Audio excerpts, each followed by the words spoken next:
trial of Clara Ford. The Canadian Broadcasting Corporation presents a play by Alan King, based on the trial of a woman transvestite who, in 1895 in Toronto, was charged with the murder of a youth of 18. The play is part of the series Famous Canadian Trials, produced in the Montreal studios of the CBC. The Queen versus Clara Ford, tried before the Honourable Chancellor Boyd and a jury at Toronto on the 30th day of April, 1895. The charge, murder. At first, the police thought the case would be straightforward, because though murdered men don't usually talk, this one did. I, Frank Westwood, believe that I am about to die. Desire to state the facts connected with my being shot. I heard the bell ring. I then went downstairs and lit the gas. I then walked to the door and opened it slightly, about 14 inches. I saw a man standing on the platform above the outer steps. This man had a mustache, I think, and was about as tall as I am. I can't say as to age. I can't say how he was dressed. I had had some trouble with Gus Clark. The man who shot me, I think, looked like a man who chummed with him. Possibly it might have been him. Lowe is, I think, his name. He's in the nail works. His Christian name is James. That's when the case stopped being straightforward. Of course, we went and questioned Gus Clark and James Lowe, but they were able to establish beyond any doubt that neither of them could have committed the crime. Well, it isn't often the police have a statement from a murdered man. We had this one, and it was no good. Disappointing. We had to start from the beginning. After a day or two, a neighbor of the Westwoods came to us with some scraps of paper. You see, Sergeant, they have some writing on them. Yeah, just a few words. What does this one say? If you don't... And on this piece it says, I will. Oh, I will what? Doesn't seem to mean much. Do you think this looks like a woman's handwriting, Sergeant? Might be. You know what I think? I think this suggests that the murderer was a woman dressed up as a man. Well, no, I thought that was pretty far-fetched. But then Gus Clark came along with a surprising piece of information. Frank Westwood knew a girl who sometimes dressed as a man. He did? Who is she? Her name's Clara Ford. She's colored. She used to live near the Westwoods. I knew she used to carry a revolver. You say Frank knew her, Mr. Clark? Oh, yeah, sure. About 5 years, I'd say. Well, that was something for us to go on. 2 detectives were sent to interview this Clara Ford. And in view of what they found in her room and what she said, it seemed that the case had become straightforward again. We found a man's suit in her trunk and an unloaded revolver with 4 cartridges. It looked as if it had been fired recently. She said she'd fired 2 shots at ducks the previous spring. And on the night of the murder, she'd been at Toronto Opera House with a girl named Flossie McKay. Well, when we found that bullets fired from that gun bore the same marks as the bullet found in the murdered man's body, we took Clara Ford to headquarters for questioning. After some hours, she gave up. Well, there's no use lying any longer. Yes, I shot Frank Westwood. After that, she made a full confession to me and was charged with the crime. Well, when the preliminary hearing came on, she tried to plead guilty. We said that was inadmissible in a murder case, and she finally pleaded not guilty. Well, at this time, the case still seemed straightforward, and Clara Ford was committed. And so here she is, on trial for her life, facing Mr. Britton Osler, Q.C., for the Crown, as he prepares to examine Sergeant Reburn and obtain the details of her confession.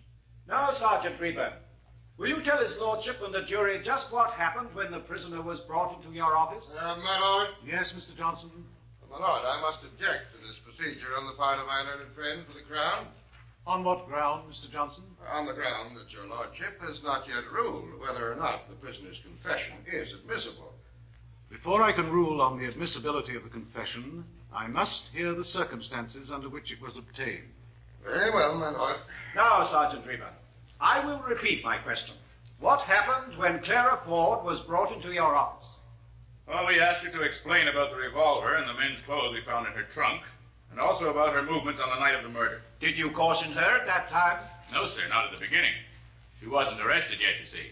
She was just there for questioning. How long was she in your office? Oh, I don't remember exactly. But it was 2 or 3 hours, I'm sure. It was very difficult to get a straight story from her. Did you caution her at any time during the evening? Oh, yes, sir, twice. When? Well, it was after we questioned Flossie McKay. prisoner told us she was at the Opera House that night with this Flossie McKay. But while we were questioning her, another detective was interviewing Flossie. And he came into the room when we were there and said that Flossie McKay had just denied being at the Opera House that night. Well, we asked Clara Ford what she had to say to that, and then she replied... One moment.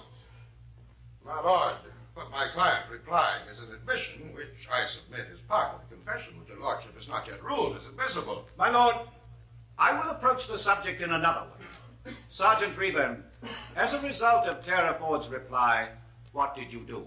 I warned her she had better be careful and not tell us any lies. And then I cautioned her. I said that anything she said would be taken down and might be used in evidence. I see.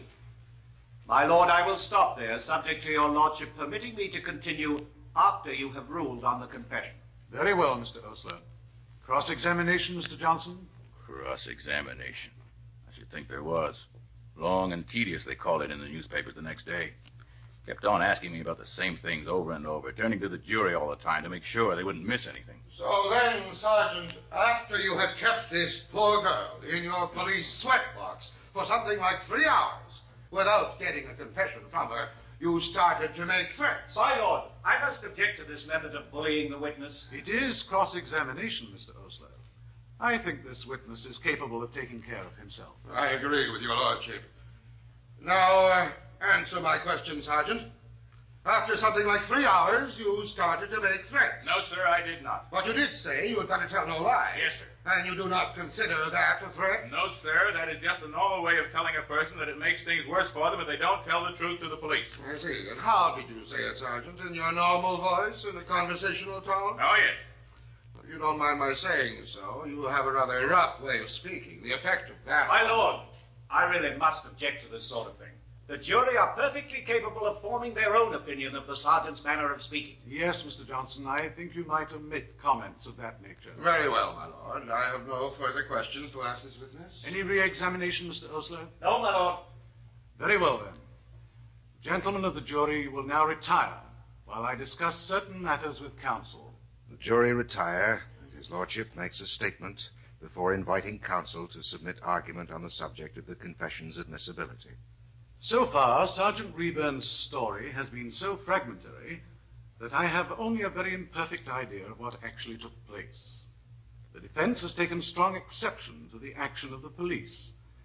But if the detectives were to be prevented from asking any questions of suspected persons, I cannot see how they can be expected to secure necessary information.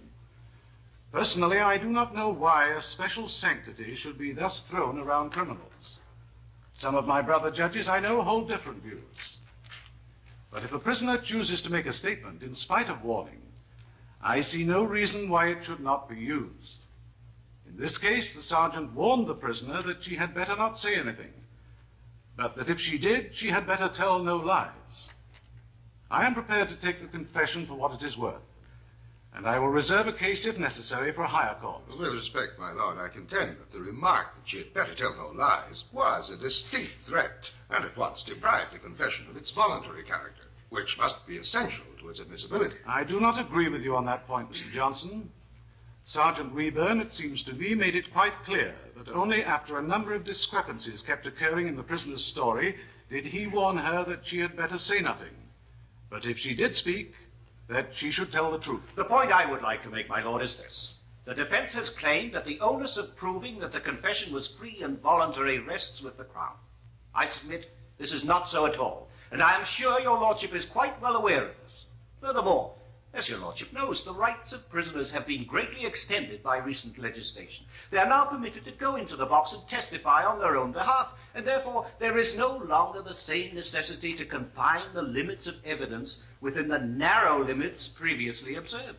I submit that the warning, "Don't tell lies," was a part of the general caution to the accused. Mr. Johnson, have you anything further to add? No, not now, Lord. Then I rule that the remainder of Sergeant Reburn's evidence, including the confession, shall be given before the jury. We will now adjourn until 1 o'clock. So, after lunch, they got me up in the witness box again, and I told her everything Clara Ford had said, that she had shot Frank Westwood because one evening the previous summer, she had met him at the foot of Jameson Avenue, and he had tried to knock her down and take improper liberties with her. That on the night of the shooting, she had gone to Parkdale, where Frank Westwood lived, taken a revolver, changed her clothes for man's attire on the way, and shot the young man. I repeated her detailed description of the journey home along the lake shore and how she changed her clothes once more.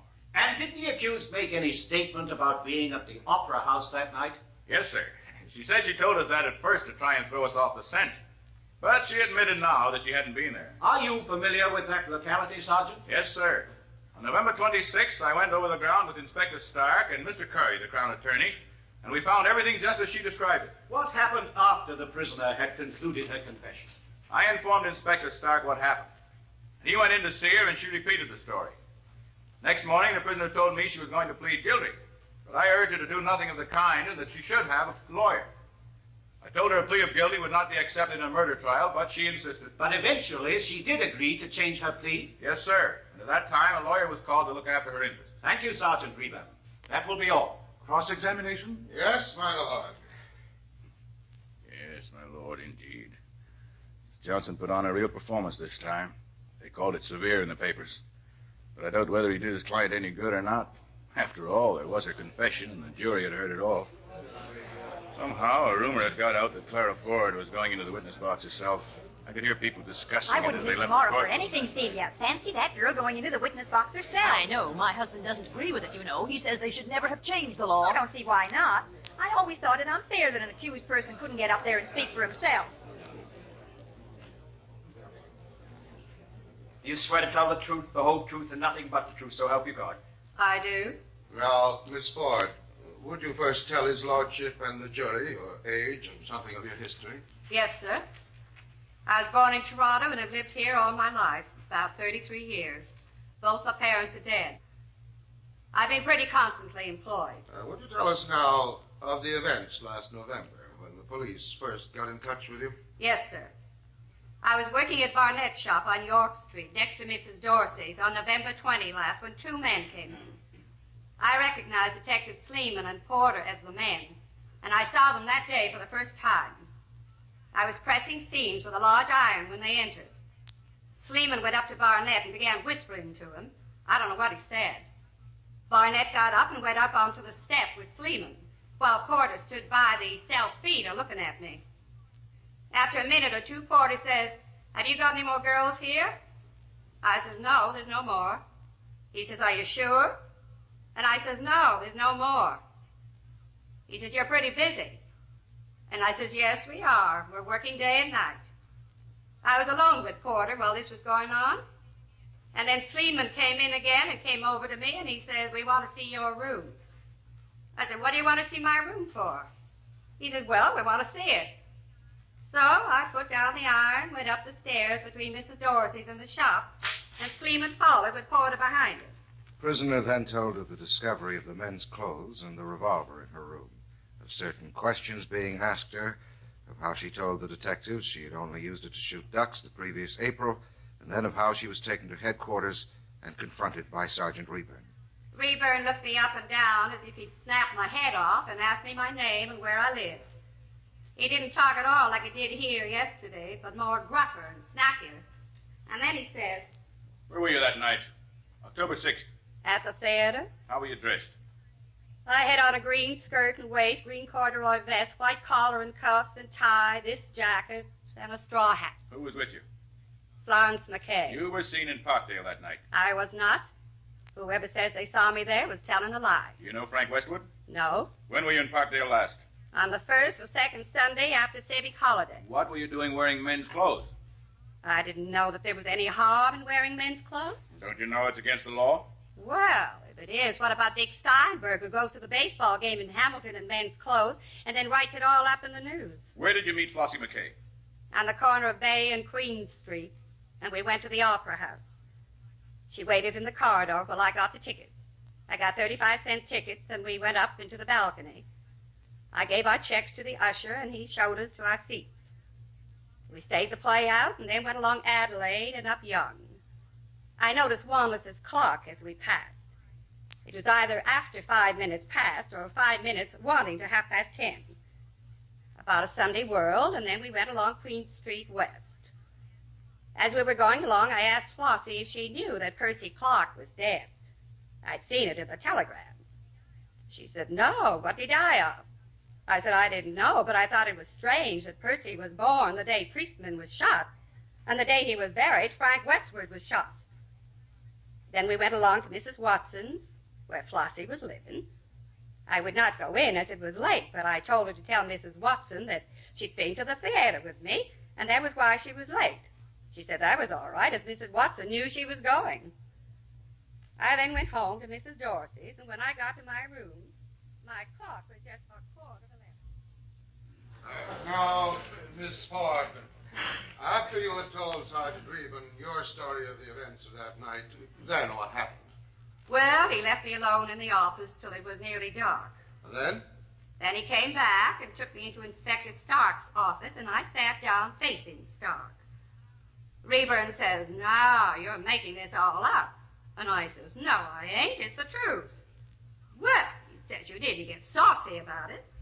And I said, "Well, I got a right to speak up when I'm telling you the truth." The prisoner goes on to tell of being left in the matron's room to have her supper, of Rayburn going in and out, and then finally, well after 1 o'clock, of Rayburn making a new attempt to shake her story, bringing some of Clara's friends in, who contradicted Clara's own story of her movements on the night of the shooting, and finally accusing her of lying about having been at the Opera House. You weren't there at all that night, were you? I've told you, yes, I was. Oh, no, you weren't. The young girl says so. My God, if she says that, she's telling a lie. You know Frank Westwood. No, I don't. You've never mentioned his name? No. Never met him at Mrs. Clark's? No. What about this letter? You wrote that. I don't know if I did or not. Now, look at these words. Westwood. Frank. You didn't know I had this letter. No, I didn't. I kept telling him I didn't, and then he said, "Now, listen to me, Clara. If you don't tell about this, it'll be worse for you. If you were my own sister, I couldn't do more for you."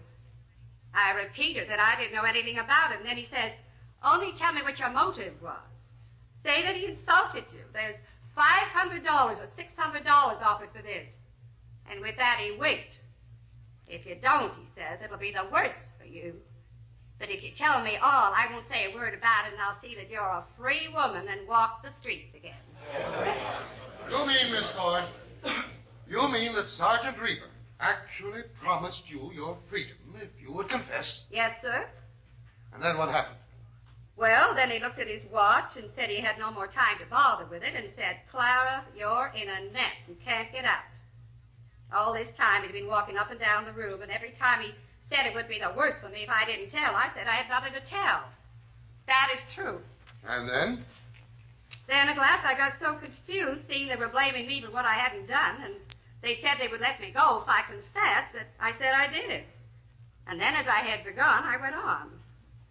I told him how I was dressed, and as he said I had the hat on, I put that in. I thought I might as well make the story to fit everything all the other people had said. But it was a lie from first to last. And the theater story is the truth. I did not shoot Frank Westward or anybody else. I am innocent. At this point, Clara Ford had been in the witness box for 2 hours and 10 minutes. Now, Mr. Dewitt for the Crown, in place of Mr. Osler, who was forced to be absent owing to the critical illness of his wife, cross-examined Clara for another 3 hours, but was unable to shake either her testimony or her composure. In closing, Dewitt referred to her original plea. "There is one matter that I am sure is still puzzling the minds of his lordship and the jury.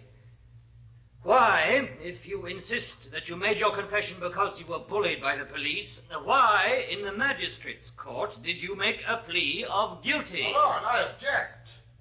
I submit that the magistrate had no right to ask my client to plead one way or another at that time. Therefore, the matter cannot be referred to in this court. Yes, Mr. Johnson, I am inclined to agree with you. The witness need not answer that question. Very well, my lord. In that case, I have no further cross-examination. Then we will adjourn until 10 o'clock tomorrow morning. Did you ever see anything like it? Standing in that witness box for 5.5 hours, and look at her, smiling and jaunty as if she hadn't a single thing on her mind. Only a woman with nerves of iron could stand it. Only a woman with nerves of iron could have committed a murder in cold blood. Emily, you mean you think she really did it? I only know I'm glad I'm not on the jury and have to make up my mind. One of the things I'm not clear about is whether or not she really was at the theater on the night of October the 6th. Was she at the theater or not? The next morning, the defense called William Melville, an usher at the Opera House. Oh, Clara Ford was there one night that week. I saw her. On Saturday, October 6th? I believe Yes, I believe it was. The theater constable said that she was there, too. Oh, yeah, I saw her. Where, Constable? At the theater. I saw her afterwards on Queen Street. On Saturday, October the 6th? I think so. Are you sure? Well, no, I can't be quite sure. You can't be quite sure. Are you sure whether or not anybody was with her? Oh, I'm sure of that. No, nobody was with her. Finally, the list of witnesses comes to an end, and Mr. Johnston addresses the jury for 2 hours and 17 minutes. Gentlemen of the jury, this is a case of murder or nothing. There's no halfway. Your verdict will hang or acquit my client. A great responsibility rests upon both counsel and jury, and in this instance, the responsibility on the shoulders of myself and my colleague is the greater, as we have had to fight the Crown with all the resources money can command, while our client had not $1. We have taken her case without fee or expectation of reward, because we believe she is innocent. He reviews the evidence, the character of the Crown's witnesses, and the statement of the dying Frank Westwood that his assassin was a medium-sized man with a mustache. Now, does that suit the prisoner? Look at her, gentlemen. Does that description suit her? Will you accept the detective's story in preference to that of a dying boy? And speaking of those same detectives, I ask you to consider their conduct in this case. The manner in which the woman was kept in the office from 4 o'clock until 11:30, surrounded by detectives, without friend or advisor, and with Reburn, as she so tersely put it, digging at her for those 7 long hours. Was it any wonder that she, woman-like, would say anything to get out of the clutches of those vultures? Reburn, the skilled, experienced, relentless, merciless officer, subjecting her to such brutal, inhuman treatment. Why, it makes me ashamed to be a man, to belong to the same race of beings. But in spite of that, I say to you that the action of Clara Ford in going into the witness box with her life in her hands and with all the charm and confidence of innocence, telling her story, is one of the boldest, noblest, most heroic acts ever witnessed in a criminal court in this land. Had she been guilty, she would not have dared to do it. Mr. Johnston is finished at 5 o'clock, and Mr. Jewett, for the Crown, begins by defending the police. Grave and more serious aspersions have been cast upon the detectives, but I contend they treated the prisoner with absolute fairness. She was only detained in the office while the necessary inquiries were made, that they might be sure there was sufficient ground for their suspicions. My learned friend has charged them with brutality, inhuman treatment, and perjury. For if he did not charge them with that, what in God's name did he accuse them of? Jewett picks his way through the evidence, pointing up all the discrepancies, admissions, contradictions, and half-truths, and dwells for a moment on the evidence of Flossie McKay. You cannot ignore the evidence of the 15-year-old girl, Flossie McKay, gentlemen of the jury. The accused counting on her to substantiate her statement that they had been together at the Opera House on the fatal nights. But what did Flossie say? Clara arranged to take me to the theater, but she never came there. A categorical denial, gentlemen. And you'll remember how, while she was in the witness box, she broke down and admitted that during her first examination by the police, she had tried to make them believe she had been at the theater in Clara's company. But does this not suggest an attempt to make this little child part of a plot? But it will not work, for this is an honest child, and in this courtroom before you and before his lordship, she will not lie. And now, let me call your attention to the conduct of the prisoner herself in the witness box. And I ask you, was it the demeanor of conscious innocence, or of bravado, devilment, and recklessness? The court adjourns at 6:30 and resumes after dinner, the jury having elected to continue into the night to reach a conclusion. Spectators are lined out into the street as Chancellor Boyd begins his charge to the jury, going quietly and quickly over the evidence while dwelling for a moment or two on the confession and the actions of the police. A singular feature in this case is the prisoner's confession, and the fact that she went into the box to explain it away. Her action in doing this has been declared noble and heroic, but you must not regard it thus. She had to testify in order to explain away her confession and clear herself, and you must be very careful in weighing her evidence. There is an old saying, old as the days of Job, skin for skin, yea, all that a man hath, will he give for his life. And the question for you, gentlemen of the jury, is, what value under the circumstances can you place upon her testimony? And then her confession. Was it obtained honestly, or was it wrung out of her by Reburn and the other officers as she has alleged? It is a very grave thing to incriminate them on the unsupported testimony of one who stands charged as the prisoner does. In a moment, his lordship is finished, and the jury retire to consider their verdict. In the courtroom, the spectators settle down to what they imagine will be a long wait. There's not much doubt about how the judge feels, do you think, Celia? No doubt. He as good as told them to find her guilty, I'd say. And that is how most of the spectators feel, so that in 1 hour and 3 minutes, so soon that most of them are unprepared for the jury's return, the tension is almost unbearable. Gentlemen of the jury, have you agreed on your verdict? We have. How say you of the prisoner at the bar? Is she guilty or not guilty? Not guilty. For once, decorum was relaxed, and his lordship sat back quietly, writing. Not even an officer of the court raised his voice to demand silence. And then it was seen that the judge was about to speak. Clara Ford, stand up. The jury has acquitted you of the crime with which you were charged. I am not surprised at the result, and for your sake I am glad. I am not sorry at the verdict, as it has cleared your character and also the character of the poor young fellow who is dead. Let me say one word more. Be kind to the young girl, Florence McKay, who has shown her love for you, though she was compelled to testify against you. I ask you to be kind to her. Treat her gently and lovingly. You are free. Thank you, sir. In the words of the reporter who covered the case for the Toronto Globe, from that moment, all order and decorum was thrown to the winds as the mob rushed round to the dock to shake hands with and congratulate the liberated woman.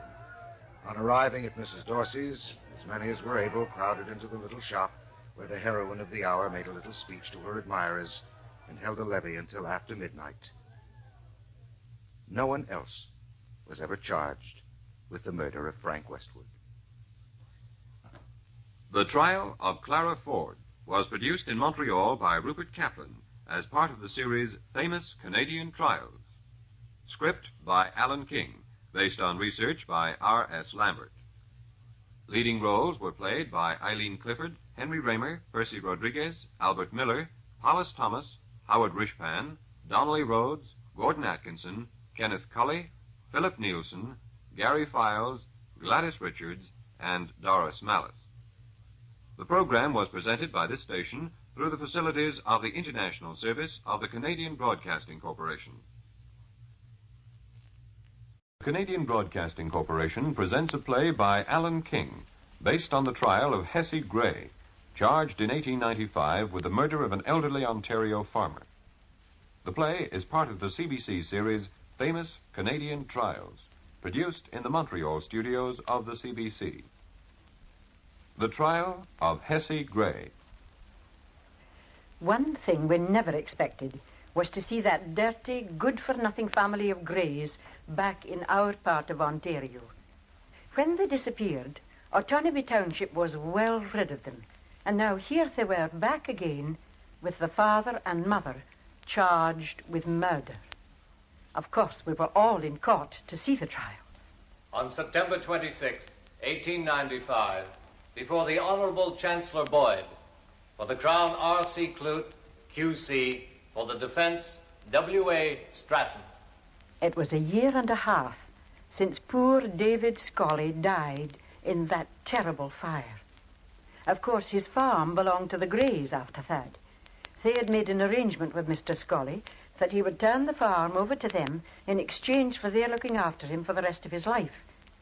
They didn't keep it long after the fire, sold it for $1,000, and went to Florida. Good riddance, we all said. Oh, the rumors that have flown about since then. Enough in them to make the government send their best detective after the Grays and bring them back. Mr. John Wilson Murray, that was. And I know he had quite a time with them. I found them in a terrible condition of poverty and squalor. The children dirty and practically naked.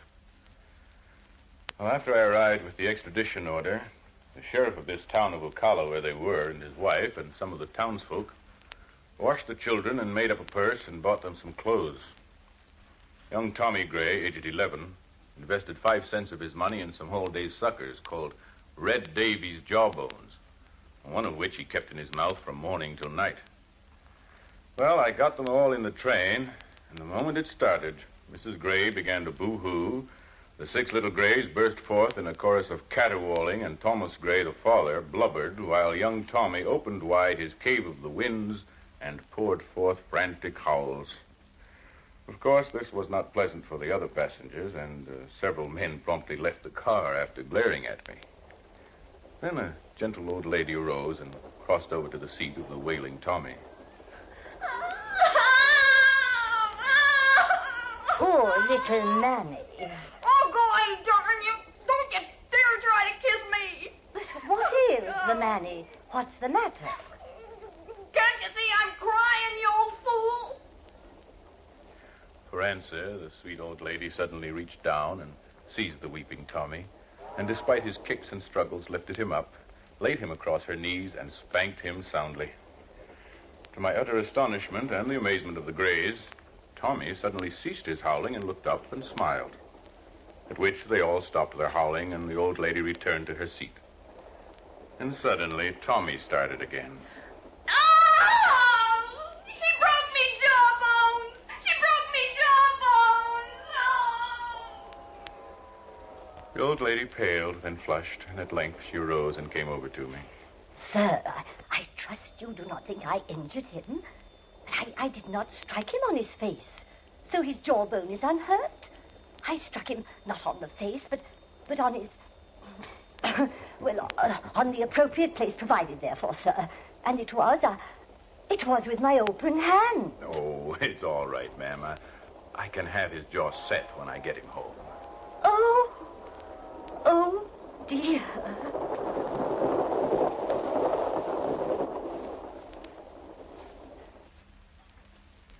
The old lady gave me a most mystified look and went back to her seat, while Tommy produced some of the broken Red Davy's jawbones from his pocket and sat there contentedly sucking one. Oh, never did I have such a cargo and such a trip. So now, here were Thomas and Hessy Gray with their 7 dirty children in court, one only a babe in arms, and by her appearance with another on the way. The Crown were trying her first on the murder charge, and Mr. Clute began to tell the jury about the evidence they were going to hear. You will hear evidence, gentlemen of the jury, to the effect that after David Scully made the agreement with the Grays to turn his farm over to them after his death, this was in 1892, in exchange for free board and lodging for the remainder of his life, the old gentleman improved in health and vigor. And you will hear evidence to the effect that this state of affairs displeased Mrs. Gray to the extent that she complained to the neighbors and even threatened David Scully's life. Aye, and dropped that flower pot on his head that we all heard about. Oh, I know. She said it was an accident. But Mr. Scully said she wasn't sorry about it, and even said to him, "When the hell are you going to die?" That woman hadn't a trace of human feeling in her body. You will also hear evidence, gentlemen of the jury, that David Scully consulted with his neighbors and, on their advice, offered to buy his farm back from the Grays, but withdrew his offer when Thomas Gray asked for $1,300. After this, relations were very strained between Scully and Mr. and Mrs. Gray. That's putting it mildly. Well, Mr. Clute went on outlining the case against Mrs. Gray, and then he called his witnesses. Zacchaeus Burnham was at the fire quite early on. It was James McGregor who came and wakened me and my son. What time was that, Mr. Burnham? Oh, about 2 in the morning. I was over at the Scully farm within 7 or 8 minutes. And what was the situation then? Well, the roof hadn't fallen in yet. You're speaking now of the main house? Yes. The whole east end of it was burned out, but not the west. I asked about Mr. Scully, but someone said he was in the house. I wanted to help to get him out, but the fire was so hot we couldn't get near the house. You did not see Mr. Scully's body that night? No, sir. But I went back to the farm in the morning. Did you see it then? Yes. Mr. John Weir had come over by that time, and we both looked for the body. I pointed out to him where I thought the body would probably be, and we dug a trench around the spot. Where was this spot? Underneath the old gentleman's bedroom. But in our digging, we went through to the cellar. We didn't know there was a cellar until that time. And did you find the body where you expected? No, sir. It was in a corner of the cellar, lying on a straw mattress, covered with a blanket and a layer of lath and plaster. Will you tell his lordship and the jury what condition the body was in when you found it? The bedclothes were tucked in around it, and underneath them his arms were folded across his chest. 1 foot was burned off the body at the instep, and the head was missing.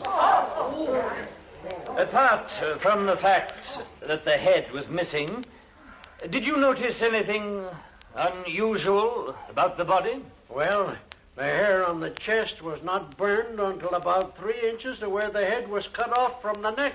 Did you search for the head? Yes, we looked all through the ruins for it, but there wasn't a trace of it. That was terrible about the head. The poor man. I'll never believe it was burned off by the fire. After Mr. Burnham, Mr. Clute had John Weir in the witness box, the man who helped Mr. Burnham look for the body. He gave about the same evidence, but Mr. Stratton was very severe on him in the cross-examination. Mr. Weir, I believe you accompanied Mr. Murray, the detective, on his investigations into this case. Yes, I did. You went with him when he questioned Mrs. McGregor, Mrs. Gray's sister. Yes. I suggest to you, Mr. Weir, that in accompanying Detective Murray, you were indulging in a personal revenge by hounding down Mrs. Gray. No, sir, that is not true. You were not on friendly terms with the Grays, were you? Well, Answer my question. Well, we were not particular friends, no. Is it not true that Thomas Gray accused you of getting in all the timber for a new barn on your farm and then burning the old one for the insurance? No, sir, that is not true. There was no quarrel over that? No. Mr. Weir, when you and Mr. Burnham were searching through the ruins of the fire for the head, were you yourself searching for anything else as well? I don't know what you mean. I mean, were you searching for David Scully's money box? No, sir, I was not. But is it not true that at some time before David Scully's death, you had given him a note, after which you were accused of forgery for having changed the figures on it? I was never accused of forgery. And you were not poking about in the ruins trying to find Scully's money box? No. I believe that you have a sister, Mr. Weir. Or rather, had a sister who was murdered. That is true. Now, I suggest to you that as a result of that unfortunate happening, you have, ever since, been a monomaniac on the murder question. No, that is not so. One more so. question, Mr. Weir. You are acquainted with Mr. Lavelle of this neighborhood? Yes, I know Mr. Lavelle. Did you at any time say to Mr. Lavelle that when David Scully made a contract with the Grays, he put a nail in his coffin? No, I never said that to Mr. Lavelle. You never said that at any time? Never. Thank you. That will be all. Oh, that John Weir. He'd deny his own name if it suited him. As far as saying that David Scully put a nail in his own coffin, I've no doubt he thought it at least. And so did I. The old man was so healthy and strong, the Grays thought they would never get the farm. Soon after John Weir, Mr. Clute called Dr. Caven to describe the body when he saw it. Oh, it was horrible. I didn't see the body until it was exhumed on June the 1st, 1895, 16 months after the fire. Will you describe its condition, Dr. Caven? When I saw it, it was still clothed in 2 shirts, drawers, and socks. The shirts showed evidence of fire around the neck. The head was missing. The chest was covered with thick hair, which was untouched by the fire. The collarbones and neck vertebrae were destroyed. The left shoulder blade was missing. The right shoulder badly burned. The upper parts of both arms were badly burned. All the ribs on the left side were burned, but not on the right side. Will you look at Exhibits 5 to 8 and tell us what they are? These are the neck vertebrae from the body. What can you tell us about their condition? Well, as you'll see, the back part of them is comparatively intact, while the front part is destroyed. In your opinion, Doctor, could this condition have been produced if the head had been attached to these vertebrae? No, the head must have been severed before this condition was produced. Have you been able to come to any conclusion as to whether or not David Scully was alive when the fire reached him? It's only an opinion, of course, but I can't conceive of the deceased being alive when the fire reached him, as the hands were calmly crossed, whereas if he had suffered, there would be evidence of a struggle. It was awful to listen to the doctor calmly describing all these horrible things. And it was about as bad when Mr. Stratton cross-examined him. Did you find any traces of blood on the underclothes of the deceased? No, I did not. Or on his shirt? No. Did you, in fact, discover any signs of violence? No, I did not, although there was evidence of fracture of the neck bones. But that could be caused, perhaps, by, a falling beam or something of that nature. It could, yes. Is it not true that a 3-inch nail was found penetrating the chest? Yes, I assumed it had been driven in by some falling debris. Do you consider it possible, Doctor, that the heat of the fire could have consumed the head? It is possible. Assuming the heat was very intense, of course. Yeah. You've mentioned that the body was, in your opinion, peacefully arranged. I would like you to tell his lordship and the jury if you can conceive of any way in which the deceased could have come to a peaceful death in the midst of these terrible conditions. Well, it could happen, of course. By the deceased having inhaled carbolic acid gas, perhaps. Yes, that's what I had in mind. And where would that carbolic acid gas come from? Oh, it's often given off by burning wood. There might well be enough given off in a fire of this nature to cause unconsciousness and even death. Thank you, Dr. Caven. That will be all. After Dr. Caven came Dr. Primrose, but he ought to have been called by the defense because he said nobody could have cut off the old man's head without spilling a great deal of blood. Oh, after that came the McGregors. First him and then her. She was Mrs. Gray's sister. He said that when he got to the fire, he got there too late to do anything about saving Scully. And then he talked about Mrs. Gray and the threats she used to make. I'll poison the old brute, she said, and more than once. And I believe him. Mrs. McGregor, of course, didn't want to give evidence against her sister, but she had to. I understand your reluctance, Mrs. McGregor, but we must have the truth. It is true, is it not, that you have had several conversations about David Scully with your sister, Mrs. Gray? Yes, I did. Can you remember when the last conversation took place? It was, now let me see.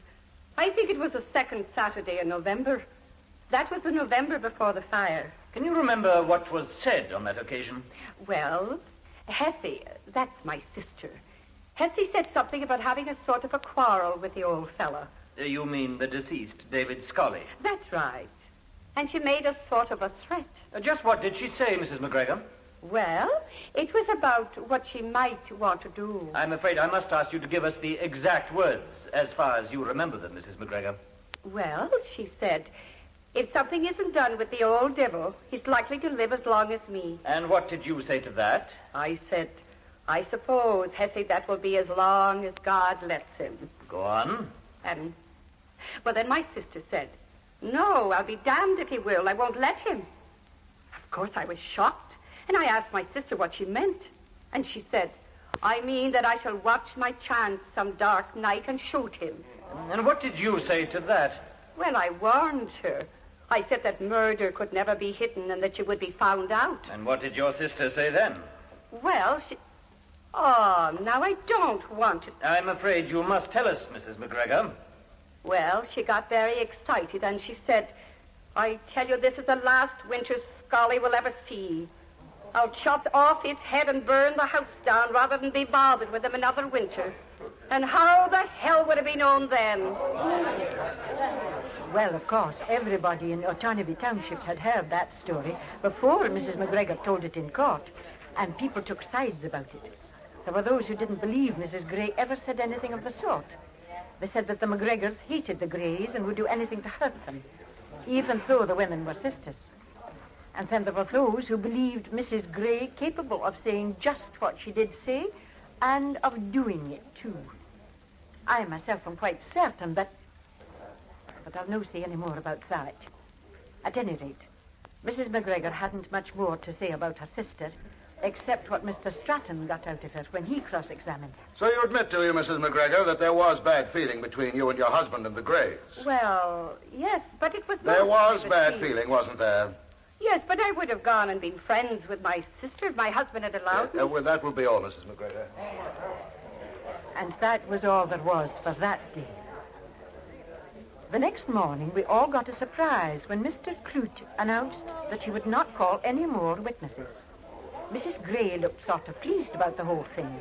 A small woman she was, bright as a new sixpence, and keen as a razor, and sharp-tongued, too, sitting there in the dock holding her baby in her arms, to impress the jury, no doubt. Mr. Stratton said he was ready to address the jury, but that he would only speak for a few minutes. I will just say that the defense will consist of a complete denial that Mrs. Gray did any harm to the deceased, David Scully. The defense contends that Scully died in the fire, the only strange circumstance being that his body was found in the cellar rather than in his own bedroom, and that the cellar was in the opposite corner from that part of the house where Scully usually slept. But the defense contends that this fact is not enough to justify the malicious gossip that unfriendly neighbors have put about concerning Mrs. Gray. You are asked to come to your decision on the facts, gentlemen, not on gossip. Now I am prepared to show conclusively how the members of the Gray family spent the evening and night of that fatal February 22nd. And I contend that this will show that they must be held totally innocent of Mr. Scully's death. Well, he started off with that William Leahy, who'd talk the four legs off a mule.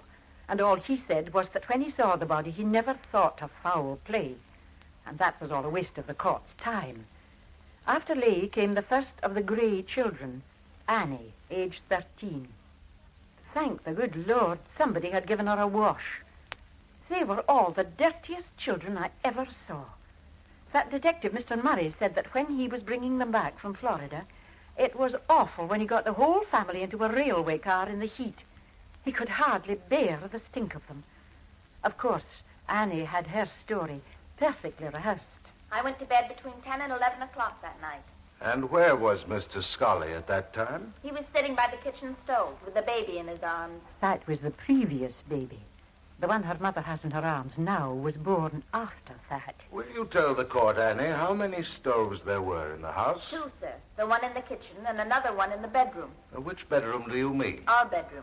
Mr. Scully slept in another room, upstairs. Would he sometimes go to bed earlier than you? Oh, yes. I've often seen him reading in bed. He had an oil lamp beside his bed. When did you first realize that there was a fire, Annie? When I smelled the smoke. Everybody else was asleep. What did you do? I called my mother. Your mother? Not your father? Well, I couldn't do that, sir. He was away visiting at Madoc. I see. So you awoke your mother? Yes, sir. And what did she do? Well, she got up and lit a lamp, but then she fell over a broom handle and knocked the lamp over and it went out. And then what did she do? She looked around for my father's axe, and when she found it, she broke a window and we all got out, me and her and all the other children. We hardly had any clothes on. It was very cold that night. What did you do about Mr. Scully? Well, we just remembered about him when we got out, so we all called out for him, but he didn't answer. And after that? Well, there was nothing to do then. My mother said she was going to try and go back into the house and look for Mr. Scully, and we were all to go up to my Uncle James McGregor's. And that's where we went. Very well, Annie. That will be all. Oh, butter wouldn't have melted in her mouth. I will say for her, she faced right up to Mr. Clute when he cross-examined her. Now, Annie, you say that you went to bed before your mother did. Is that right? Yes, sir. So that if she went out to the barn before going to bed, you wouldn't have known anything about it. I didn't know she went out there. You say that after you woke your mother up, she found an axe and broke open the window. Yes, sir. Why did you not try to get out through the kitchen door? We couldn't get into the kitchen. When we opened the door to it, the flames came through and we had to shut it and run back. Then we went out by the window. I see. And when you did get out, why did you go to the McGregors, who lived some distance away, instead of to Mr. Burnham's, who was the nearest neighbor to you? Because Mr. Burnham was a rich man, and we were ashamed because we had not much on. Very well, that will be all. Aye, and Mr. Burnham could have seen the dirt on them. Not that that would cause those children a moment's worry. Oh, they could speak up for themselves, they could, especially young Tommy Gray, who was next after his sister. How old are you, Tommy? 11, sir. Can you remember the night of the fire, Tommy? Oh, yes, sir. What happened that night? Did you go to bed when your sister Annie did? No, sir. I had to help my mother with the chores because my father was away at Madoff. I see. And when was this? Right after Annie went to bed. My mother told me to come out to the barn with her, and I went, and we did the chores, and then we came back to the house. Was Mr. Scully still in the kitchen? Oh, yes, sir. He was still there. After we came back, he said he was going up to bed, and he went. And then my mother and me, we went, too. Which bedroom did you sleep in? Same one as Annie. Us children, we all slept in the same bedroom with my mother. I see. So the last you saw of Mr. Scully was when he went up to bed, before you and your mother did. Yes, sir. And you and she went together. Yes, sir. Very well, Tommy. That will be all. Now, Tommy, I want to be sure about everything you remember. Yes, sir. Now, when you and your mother went to bed, you, or she, turned out the light in the kitchen? Oh, yes, sir. And the fire in the stove was banked for the night? Yes, sir. And when you got to the bedroom, did your mother go to bed right away? Yes, sir. Or did she go out of the room for any reason? No, sir. She never went out of the bedroom at all. And that's all Mr. Clute could get out of young Master Tommy. He went down from the witness box looking very pleased with himself. And then a very strange thing happened. The judge hadn't said much all along, but he had something to say now. Mr. Stratton, have you many more witnesses that you intend to call? Yes, Rod. About 7 or 8. Well, I really don't see the necessity of taking up any more time. When the Crown closed its case, it seemed to me that the jury could not convict without presuming a great deal against the prisoner. But now the Crown's case has been convincingly refuted by the defense witnesses that you have called so far, who appear to me to be telling the truth. And their story shows that Scully was alive at bedtime, and that he went upstairs as usual, while Mrs. Gray went to bed downstairs. The Crown has failed to bring Scully and Mrs. Gray together after that hour. This is certainly a case that called for investigation, but it is not the Crown's duty to press unduly for a conviction. The body was found without a head, and various foolish or wicked expressions of greed were expressed by the prisoner. But there were no marks of violence or struggle, no sign of blood on Scully's body. Furthermore, Mrs. Gray was confined within 2 months of the date of the fire, and it does not seem that in her condition of advanced pregnancy, she could have done the violent deed suggested by the prosecution without leaving any traces behind.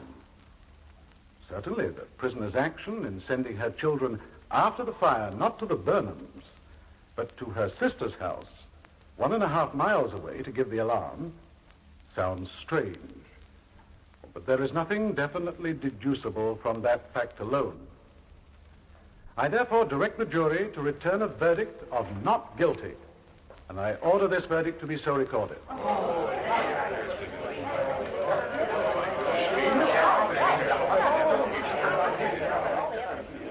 Well, I can tell you I was pretty surprised when that happened. After all the threats Mrs. Gray had made to be let off like that. And you should have seen her when they let her go, smiling away at everyone in the court. As for her husband, that good for nothing, they didn't even go on with the charge against him. He was 40 miles away on the night of the fire. So if they couldn't convict her, they certainly could never make a case against him. Oh, I suppose I should be fair and say that the judge was quite right. It was a poor case the Crown made. And if the person is acquitted by a jury, well, it's the Christian thing to say no more about it. Mind you, I wouldn't go as far as some people, the way they were written up by the reporter in the Globe. The general sympathy in this vicinity with the Grays is likely to take a tangible form, and already steps are afoot to get up a subscription to set them on their feet again. Many of Peterborough's leading citizens are interesting themselves in the matter, as there is a strong feeling abroad that the couple has been very hardly used. Aye. Well, that's as may be. For myself, I couldn't help thinking of that poor old man, David Scully, who never hurt anybody, being burned like that and having his head cut off. They didn't get a subscription out of me, and I'm just as glad, because when the Greys got the money, they just disappeared. Nobody knows what happened to them or the children, any more than anybody knows just exactly what did happen on that terrible night in February. The Trial of Hessy Gray was produced in Montreal by Rupert Kaplan as part of the CBC series Famous Canadian Trials. The script was written by Len Peterson, and leading roles were played by Eleanor Stewart, Henry Raymer, Eileen Clifford, Albert Miller, Percy Rodriguez, Powys Thomas, Martha Henry, Gerald Rowan, Philip Nielsen, Margaret Cunningham, John Codner, Howard Rishpan, and Kay Tremblay. The program was presented by this station through the facilities of the international service of the Canadian Broadcasting Corporation. The Boer Case. The Canadian Broadcasting Corporation presents a play by Alan King, based on an historic murder trial which took place in Alberta in the late 1920s. It was a trial in which the skills of a mind reader were used to bring about a confession. The play is part of the series Famous Canadian Trials, produced in the Montreal studios of the CBC. The Boer Case. On July the 9th, 1928, 4 persons were murdered on the ranch of Mr. Henry Boer in Alberta. As chief of police at Edmonton, it became my duty to conduct an investigation. By the time of the inquest, we had examined everybody who might be in any way concerned with the murder, followed up every clue, and studied every shred of evidence. And it all proved a complete waste of time. We didn't know who had done the shooting. We hadn't even a theory. In other words, we were baffled. And at the conclusion of the inquest, the coroner's jury could do no better than bring in a verdict of death by shooting by person or persons unknown. They had heard every shred of evidence there was, beginning with that of Constable Olson of Manville, Alberta. Our office received word that 4 persons had been killed on a farm belonging to Mr. Henry Boer, about 80 miles from Manville, and I was sent to investigate. I was met by Henry Boer, his son Vernon, and a neighbor named Charles Stevenson, who had been visiting at the time of the shooting. Henry Boer was in a state of shock, but he was able to show me 3 of the victims. Who were they, Constable Olson? Well, the first was Mr. Boer's wife, Rose, who'd apparently been shot as she sat at a table in the dining room. I found 3 bullet holes in her neck. The second victim was Mr. Boer's eldest son, Fred. His body was lying face upwards on the floor of the kitchen, and it appeared that he'd been killed by a bullet in the mouth, which had thrown him backwards. Mr. Boer then led me to a bunkhouse where I found the body of Gabriel Granby, a hired man who'd been shot twice in the head and once in the chest. What did you do then? I questioned the 3 persons present, beginning with Vernon Boer. I had discovered the bodies. When was this? It was about 8 o'clock in the evening. Where were you? I was working out in the fields. I heard rifle shots. They seemed to be coming from the house here, so I ran to see what had happened. When I got here, my mother was lying there in the dining room. I knelt down by her body, but she was dead. Then I went through the house and found the others. They were dead, too. What'd you do then? Well, I thought I'd better get a doctor, but we haven't a telephone, so I ran to one of the neighbor, and he telephoned for Dr. Heslop. That's the doctor who's here now? Yes. He came and... Wait a minute. What's the matter? Rozic. I haven't seen him around. Who's he? The other hired man. Kind of strange that we haven't seen him. Maybe he was the one... Where do you think he might be? I don't know. Come on, all of you. Did you conduct a search for Rozic, Constable? Yes, sir. We found him in the barn, or rather his body. He'd been shot twice in the head. What did you do then? We searched the house and found nothing missing, not even money, so I concluded it was not murder and robbery.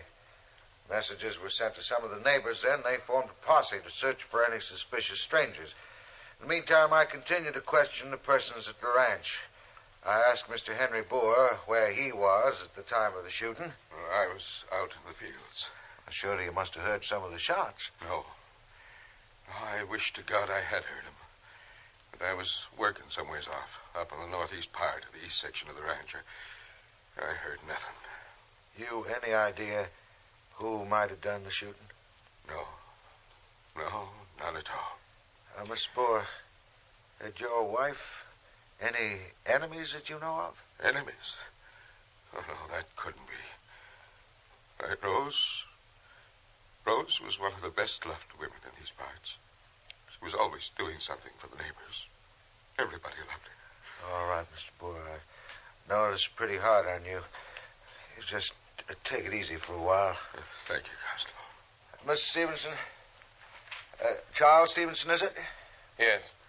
Your neighbor, is that right? Yeah. Well, now, how did you happen to be on the Boer ranch at the time?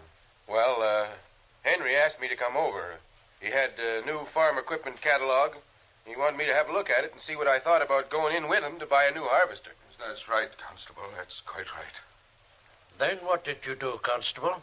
Well, about that time, Dr. Heslip had finished his examination, so I asked him to take Henry Boer, Vernon, and Charles Stevenson over to Mr. Stevenson's place to see that they stayed there. Then I sent a message to Edmonton Police Headquarters, and they sent down Detective Leslie and Inspector Longacre. And they took over, did they? Yes, sir. Thank you, Constable. Longacre and Leslie were my men. I sent them down figuring they could clean up the case without me. A few days later, Leslie sent in his report, which was just about the same as the evidence he gave at the inquest. We tested the entire house for fingerprints. Found a great many. Were you able to determine whose they were, Mr. Leslie? Yes, sir. They all belonged either to members of the Boer family or to the hired hands. What other investigations did you make? Well, first of all, we searched for either a revolver or a rifle, but we were unable to find one anywhere. And the strangest thing of all was that not only were there no shells, there were no bullets to be found either. Do you mean that the bullets that had killed the victims were not there? That's right, sir. The killer must have gone over the house carefully and picked up every bullet and shell that had been fired. At least all except one. We did find one. And where was that?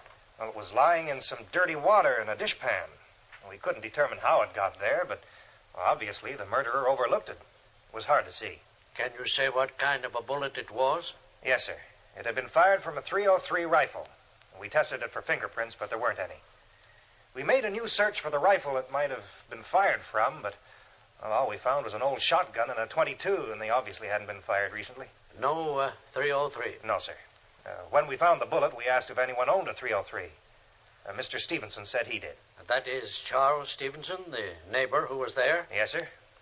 Well, when he told me that, I asked him where the rifle was, but he said it was missing. I asked him to explain, and he said that while he had been in church the previous Sunday, the rifle had disappeared from his house. And then you continued your investigations, did you? Yes, sir, as far as I could. We were unable to find any further evidence that pointed in any way to the three persons who were on the farm that day. Mr. Boer Sr., Vernon Boer, or Charles Stevenson. And finally, Inspector Longacre and I went back to Edmonton, made our report to Chief Gear. Very well. Thank you, Detective Leslie. Yes, sir. Call Dr. Heslip. Dr. Heslip described what he had found, the nature of the wounds and so on, and was pretty well able to fix the various times of death. Mrs. Boer appears to have been the first victim. She was shot at the table where she was sitting cleaning strawberries. Her son Fred was killed next, probably when he started towards the dining room after hearing the shots. And the two hired men, Rossett and Crombie, were they killed at the same time, Doctor? No. As far as I could estimate, Rossick was killed about half an hour after the other two, and Crombie about 2 hours later. This would agree with the evidence already given by some of the neighbors who say they heard shots about those times. That is to say, about 6, 6:30, and 8 o'clock. Thank you, Doctor. The trouble was that none of the neighbors who heard the shots paid any attention to them. There was usually someone out hunting, and the sound of shooting was quite common. After Dr. Heslop gave his evidence and was followed by some of the neighbors, Vernon Boer was called to the stand. Mr. Boer, you heard the evidence of Robert Scott, did you? Yes, sir. He stated that he had driven down the road which passes your ranch about 6:30, and that he stopped to talk to you. Is that correct? Yes, sir. We were talking about various things, and then Roger came up and asked me what other chores were to be done that evening. And what did you tell him? I told him to go over the barn and feed the pigs. What have you to say about hearing any shots? Well, I think I did hear some shots about 8 o'clock, but I didn't pay any attention to them. I thought maybe it was a tractor backfiring or someone shooting at a fox, maybe Charlie Stevenson. You didn't trouble to find out what they were? No, sir. On the farm, you hear shooting all the time. Yes. All right, Mr. Boer. Call Charles Stevenson. Mr. Stevenson, you told the police, I believe, that you had a .303 rifle. Yes, sir. But it disappeared. Yes, sir. I don't know what happened, except that it must have been stolen. Have you any idea when? Well, like I told the police, I figured it was taken on the Sunday before the shooting, while I was in church. I know it was there when I put on my church clothes, and it was missing when I came home and took them off. Did you report it? No, sir. Why not? Because I thought someone might have just borrowed it. Borrowed it? Yes, sir. If I needed a gun, I wouldn't think twice about borrowing a friend's. It's the custom around here. Then the coroner asked Henry Boer and Vernon Boer where they were on that particular Sunday, and they both said they were in church and that they didn't know anything about Stevenson's rifle. And that's about all the evidence there was. The coroner's jury went out and deliberated, and the best they could do was to come back with the verdict that it was murder by a person or persons unknown. And I tell you, it didn't make us policemen feel very good. The shooting of 4 people like that on a farm shouldn't have been so hard to solve. It wasn't as if the murderer could get lost among thousands of people the way he could in a city. But there it was. There was nothing else we could do. Nothing in reason, that is. Everything that happened after that inquest was as unreasonable as the weirdest flights of fancy in some book of detective fiction. And I started against my own common sense. All during that inquest, there was a man sitting there that I had persuaded to stop off on his way to the Arctic to study the mentality of the Eskimos. His name was Dr. Maximilian Langsner, originally from Vienna. And I heard about him because of something he did in Vancouver. The local press had played him up because of the way he'd solved a jewel robbery there. And I read an interview he gave. I hear there is a robbery. The police have a suspect, but no jewels. I go to the police and I say that I, Langsner, can find the jewels. Only because they are in despair, they listen to me.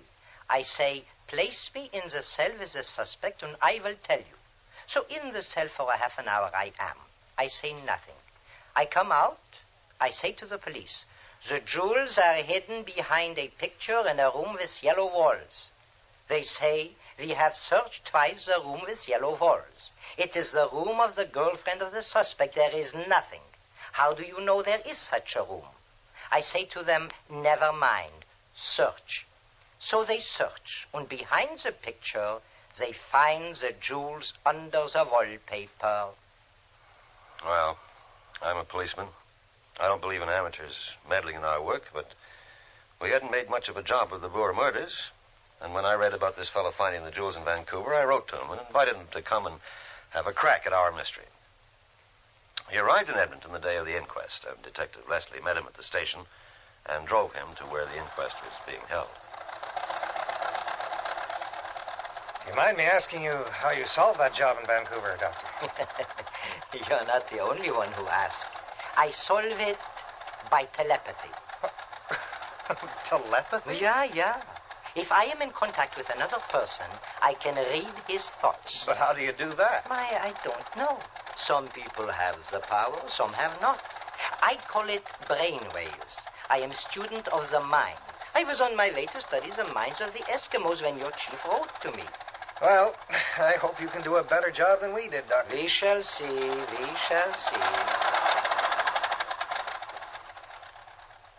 So this was the man who sat all through the coroner's inquest, saying nothing, but watching and listening very intently.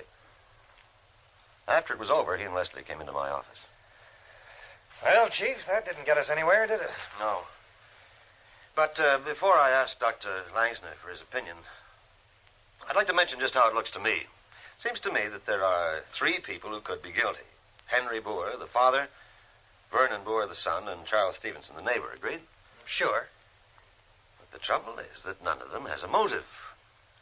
Henry thought the world of his wife is completely broken up by her death. And Vernon, he hasn't got the slightest reason for killing his mother. And certainly Charles Stevenson hasn't. Well, what do you think then, Chief? I think that there's a psychopathic killer loose somewhere. Someone who kills without rhyme or reason. And that's the man we've got to get hold of. I think you're probably right. Dr. Langsner, you've seen all the suspects and heard all the evidence. You know as much about it now as we do. What is your opinion? First, I disagree that there are 3 suspects. There is only one. Only? Yeah, only one. The man who killed all those 4 people is Vernon Boer. Vernon Boer? Vernon? Yeah, that I know. But how can you be so sure? Can you prove it? I have no proof. But listen to me now. In the brain there are electrical charges. And because of those charges, I can read the thoughts of the persons who are near me.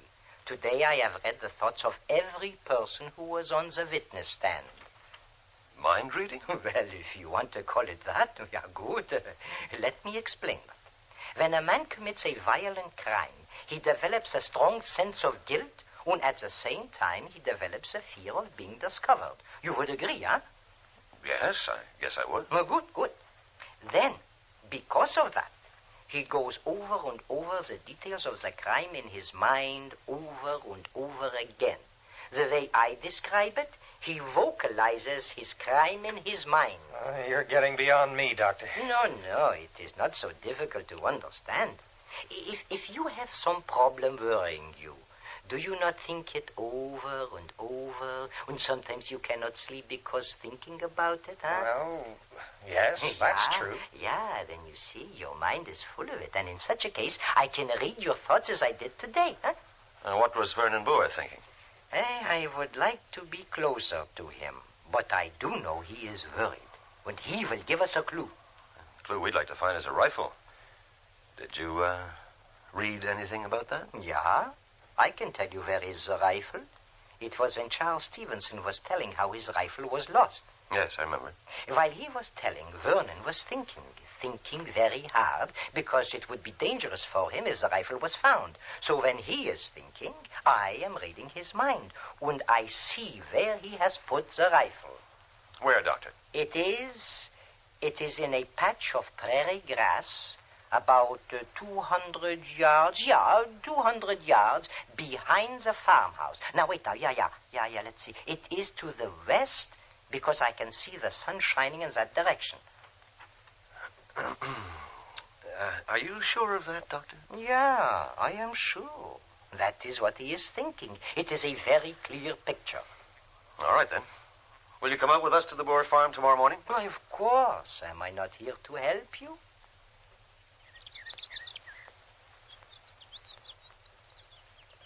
What's he doing? Just seems to be walking back and forth, back of the house there, like a guy in a trance.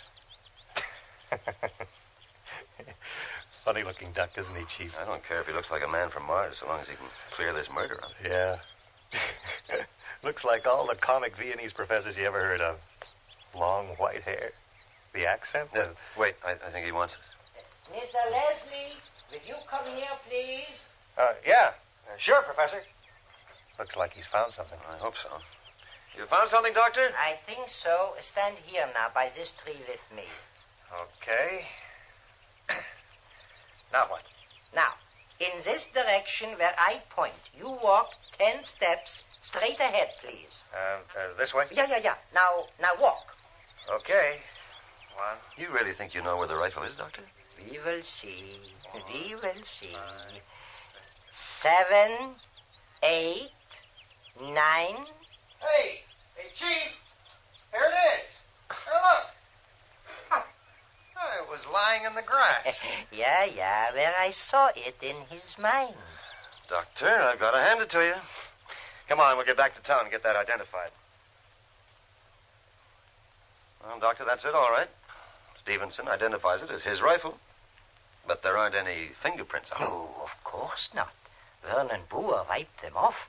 When he was on the witness stand, he was thinking, I remember, he was thinking he was so glad he had done so. Doctor, you're a wonder. You certainly are. But, well, there still isn't direct evidence against Vernon. Yes, but it's something. I think it's enough to hold him as a material witness. Best we can do at the moment. Have him brought in, will you, and we'll keep him here in custody. All right, Chief. But what happens then? We can't keep him locked up indefinitely. Please, may I suggest... Please do, Doctor. When you have him in the jail, permit me to be in his cell, too. Or close to it. In the next one, perhaps, yeah? What good will that do? If I am close to him, I can read his brainwaves. All right, Doctor, but I need evidence. Brainwaves aren't evidence I can take into court. Yeah, I know. But please, let me try, yeah? Then there will come perhaps some information. After the way you found that gun, I'm willing to try anything. Let's see, how would it be if you sat right outside the cell and we'll make sure there'll be no noise or interruption? Good. That will be all right. So that's what we arranged. We put Vernon Boer in the cell and Dr. Langsner sat right outside the bars where he could see Vernon and Vernon could see him. He was there for an hour. It was a very strange session. The doc never said a word, just sat there smiling. But Vernon did his best to start a conversation. What are you doing there? Gee, you deaf or something? What's the idea? Just sitting staring at me. Look, I don't know who you are. But maybe you know something about why I'm here. They got nothing on me. What'd they lock me up? It gives me the creep. Well, you just sit there, smiling, saying nothing. Oh, wait a minute. Didn't I see you at the inquest? Sure I did. I couldn't miss you with that long white hair of yours. Come on now. Tell me what you're doing. What do you want? Well, okay, keep your mouth shut then. I might as well shut up myself. I'm wasting my time with you. And the rest of the hour went by in silence. Doctor just sitting there. Vernon finally sitting on his bunk with his back turned. Just silence. And then Dr. Langsner got up, smiled, and said goodbye, and came into my office. Well, Doctor, how did you make out? Did you get anything? Yeah. I can tell you now for sure. Vernon Boer is guilty. You're sure of that? Yeah. But, why did he do it? Do you know that? Not exactly. But I can tell you this. He hated his mother, and that is why he killed her. Hated her? Yeah. But I cannot tell yet why. And he is not sorry for killing her. When he went into the dining room to kill her, she was sitting there at the table, and she spoke to him without turning around. This somehow startled him. He became very angry, and he shot her 3 times. It's incredible. But what about his brother? He is sorry for that. But he could not help it. His brother came to the door when he heard the shots. When Vernon killed him, so he would not tell what Vernon had done. I see. But what about the hired men? Rosick and Crombie, they didn't know what had happened. No, they did not know. But after the shooting, Vernon must hide the gun, no? So he goes out to the fields to find a place to hide it. And he is afraid that Rosick is watching him, so he kills him too. And Crombie? He is sad about that too. See, he likes Crombie, but he thinks for a long time, and he believes there is a danger from him. So after 2 hours, he looks for him and kills him too. So all witnesses are dead, you see. It makes sense. That may very well be true, but how are we going to prove it? I think there is a way. You see, Vernon Boer is afraid of some woman. You should find her. What woman? What's she got to do with it? This is what I read from Vernon's mind. On Sunday, he steals the gun from Charles Stevenson. Yes. Stevenson said it was stolen while he was at church. But Vernon was at church, too. We have proof. Yeah, but this woman, she sees him go out of the church. It was while the sermon was being given. But you can't tell who she is? She was wearing, what do you call, a bonnet like this. Oh, a poke bonnet? Yeah, a poke bonnet. And she has small, dark eyes and a long, square jaw. She was sitting in the pew next to the last and left of the center aisle. She saw him leave, and she watched for him to come back. Does he know that? Oh, yeah, he knows. And he is afraid of her. So you find her, and she is proof. It didn't take me long to find her. Her name was Emma Higgins, and she was just the kind of prying spinster that would notice everything that went on. Oh, you know the kind. Spends more time in church watching for the young people, see how they behave, rather than listening to the service. Well, I asked her about Vernon, and she said sure. She saw him leave. She just sat there to see if he came back. Well, I gathered she didn't approve of people who left during the sermon, though I doubt if she herself was paying much attention to the one that Sunday. But as the chief said, we still hadn't got any evidence we could take into court. So we planned a meeting. We got Emma into the chief's office and had her standing there in the middle of the room with Dr. Langsner standing just behind her. Then Chief Gear sat at his desk while I and another detective stood on either side of the door. Then Vernon Boer was brought into the room. Emma Higgins started up right away. Vernon, I saw you leave the church that Sunday, the day Charlie Stevenson's rifle was stolen. I know you did, Emma. Well, Let me confess.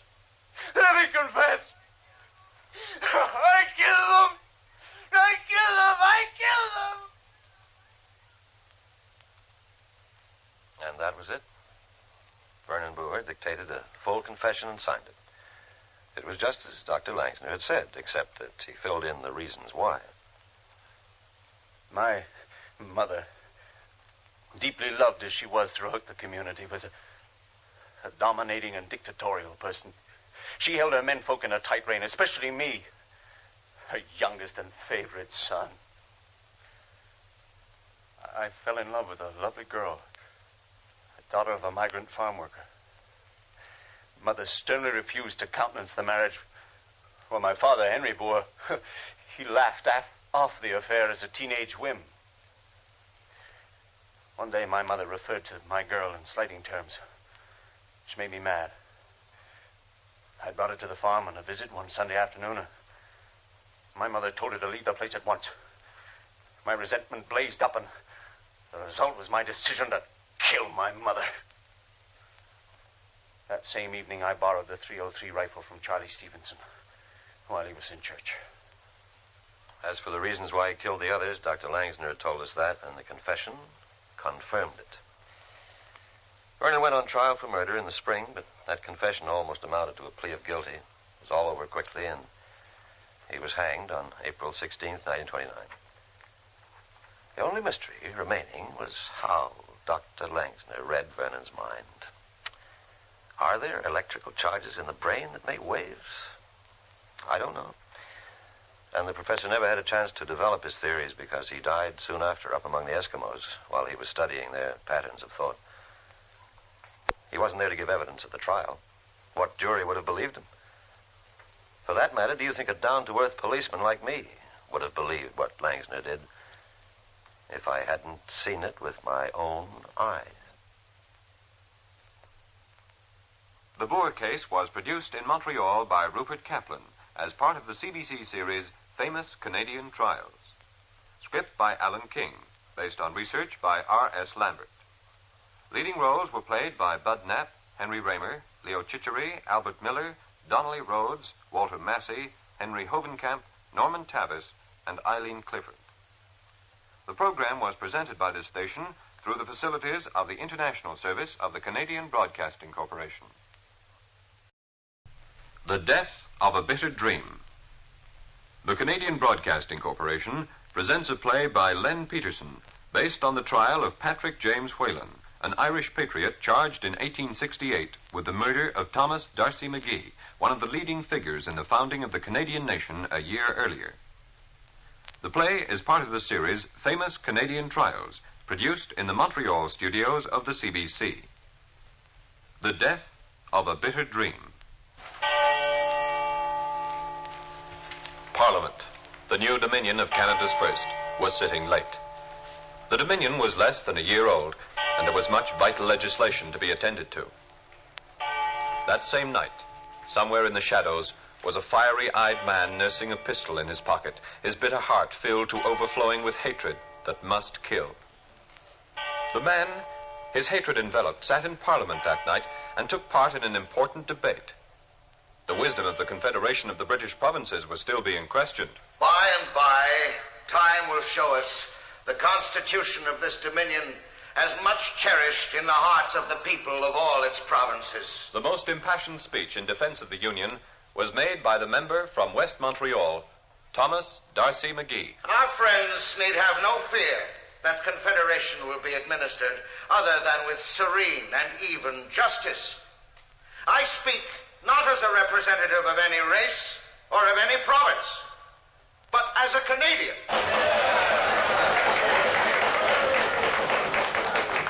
That speech on the 6th of April, 1868, was to be Thomas D'Arcy McGee's last to the House. After adjournment, well past midnight, he chatted for a moment with the Prime Minister, Sir John A. Macdonald, then walked downstairs to the restaurant, bought a cigar, lit it, and made his way toward the main entrance. The cigar was his usual, inexpensive brand, but tonight it seemed an especially good smoke. Oh, D'Arcy, going my way. Yes, Bob. McGee left the house with a young MP, Robert McFarland. What time is it getting to be? After 2. A rather stormy session tonight. I wish we could get rid of our cramped parochialism and create a real vision of what this country might be. You push too hard. If we don't, what will it ever come to, this country? I'm too tired to argue. I'm looking forward to a trip home to Montreal and a few good days with Mary and the girls. These sessions are lonely, away from the family. My, what a bright moon. Like day. The two MPs parted at the corner of Metcalfe and Sparks. Good night, D'Arcy. God bless. The Buckley brothers, who worked in the House of Commons, came by. Good night, Mr. McGee. You mean good morning? It's morning now. His last words. McGee walked along Sparks Street toward Toronto House, a tavern and rooming establishment run by Mrs. Trotter. Close by now was the bitter man in the shadows, nursing his hatred and pistol. McGee, still smoking his cigar, took out his latchkey to let himself in. He was feeling for the lock when the bitter man hurried up behind him and, raising his pistol, fired. And Thomas D'Arcy McGee's soul left his shattered body. Ottawa, April 7th. Awful assassination. The Honorable Thomas D'Arcy McGee murdered. Ball passed through head. The assassin still at large. Ottawa, noon, April 7th. 5 persons have been arrested on suspicion. Patrick Buckley, a permanent messenger in the House of Commons. John Buckley, his brother, a sessional messenger. Peter A. Eagleson and his brother Patrick, who operate a tailor shop on Sussex Street. And a carpenter by the name of White. Ottawa, midnight, April 7th. A tailor by the name of James Whalen was arrested half an hour ago at the boarding house of Michael Starr on Clarence Street, which for some time has been regarded as the headquarters of the Fenian sympathizers hereabout. He appeared extremely nervous and agitated. Thomas D'Arcy McGee was buried in Montreal on April the 13th, 1868, his 43rd birthday, and mourned by a shocked nation. The list of arrested is a long one, but the weight of evidence seems to grow strongest against the tailor, James Whalen. He was arrested on the day of the crime with only slight evidence against him. But since then, the evidence has been mounting and is sufficient now to bring him to trial. On the 7th day of September, 5 months after the assassination, the trial of Patrick James Whalen commenced. The courthouse was a converted jail. At 10 minutes to 10 in the morning, the prisoner walked into the courtroom, had his handcuffs removed. Thank you. And stepped into the prisoner's dock. He was well groomed in a black frock coat, white waistcoat, large gold watch chain, and gray pantaloons. His dark brown hair was carefully brushed back and pomaded. His hair and beard, rimming a pock-marked face, gave him the look of a lion. He seemed too calm. Don't worry, Jerry. His wife sat immediately behind the prisoner's dock, and the two were able to converse with ease. Mrs. Whalen was considerably older than her husband and more careworn and nervous. Order! At 10 o'clock sharp, Chief Justice Richards was escorted to the bench by the sheriff, and the trial commenced with a selection of the jury. Juror, look at the prisoner. Prisoner, look at the juror. I have looked and challenged 21 men, for I feared they were lovers of England and haters of Ireland, or haters of all men, and wanting to send another from this earth. All right, take your seats. It's hard for a prisoner to have much fun as for a judge, and that one has a terrible power over me. Jurors of Our Lady the Queen, upon their oaths present that Patrick James Whalen, on the 7th day of April, in the year of our Lord, 1868, at the city of Ottawa, in the county of Carleton, did feloniously, willfully, and of his malice aforethought, kill and murder one Thomas Darcy McGee. A true bill. Aye, and he'll hang for it. Who said that? Jimmy, don't lose your temper for your own sake. Oh, these people coming to gate. Oh, Jimmy, please. Yes, darling. May it please your lordship, the gentlemen of the jury. Oh, Mary, Mother of Jesus, make me lawyer cleverer than the Queen's. Is it lucky I am, or unlucky to be defended by a Scotsman, Cameron, and to be having an Irish QC O'Reilly fixing to hang me with his questions? Will the Irish never stick together? The Crown Prosecutor will proceed with his evidence. I should like to begin by calling Reuben Wade to the stand. Reuben Wade? You are Reuben Wade? I am. You swear that the evidence you shall give touching the matters in question shall be the truth, the whole truth, and nothing but the truth, so help you God? I do. Mr. Wade, have you ever seen the prisoner before? Yes, in Montreal on the 21st of December last, in the sitting room of a house kept by Michael Duggan and his wife. The papers then were full of news about the Fenian troubles in England and Ireland, and you couldn't go anywhere without hearing talk of it. More shooting and hanging. Ah, they hanged the 3 Irish lads for killing that policeman in the Manchester riots. And it'll just make more riots. But the Fenians here are no trouble these days at all. The Dominion can be thanking Darcy McGee for that.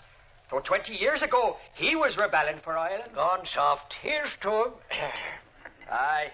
A poor excuse for a drink is better than none. And you, Smith, brooding over there, will you drink to your darling boyhood either? The Fenian Brotherhood do fought with the boys in blue, and we'll go and capture Canada, for we've nothing else to do. Sullivan, you'd better forget that song. It was a grand scheme. Was it not a grand scheme to strike at Great Britain through Canada? The United States full of Irishmen, trained for fighting through just finishing up the Civil War and wanting to do something for their homeland. New Ireland, that was to be the name when this country was liberated. New Ireland! A grand scheme. Till it sputtered out like pouring a barrel of water on a flickering candle. A different ending if the Irish in Canada had rallied to the cause. That's all the doing of Darcy McGee, scolding us like a parish priest. Knock him out of his seat in Parliament, I say. Knock him out of his carcass. And what would you be meaning by that? It's plain enough. A scheme isn't always a good one just because it's dreamed up by an Irishman. I've had enough of crazy schemes. And whose year will you be going after? I'm not an informer. Let him go, Smith. See what McGee is doing to the Irish. If we don't shut him up soon. Smith here's old man, eh, for the job? Why do you sometimes call him Smith, sometimes Sullivan, when you know his name's Whalen? Duggan, I've gone back to Whalen since my brother Michael went to Quebec City for the cause and got drowned. I don't want the police linking his name and mine. He may have had papers on him. Incriminating? Aye. Darcy, poor devil. If he only knew the fate that awaits him, he would fly. And it would not be the first time either. And it would not be for the first time either. Mr. Wade, what did that mean? Objection. The witness's opinion is hardly valid here. Forget the question. What did you hear next? I had to leave then. Your witness. Mr. Wade, what nationality are you? Unfortunately, English. You knew the landlord, Mr. Duggan, well? No. And he allowed you to hear this conversation?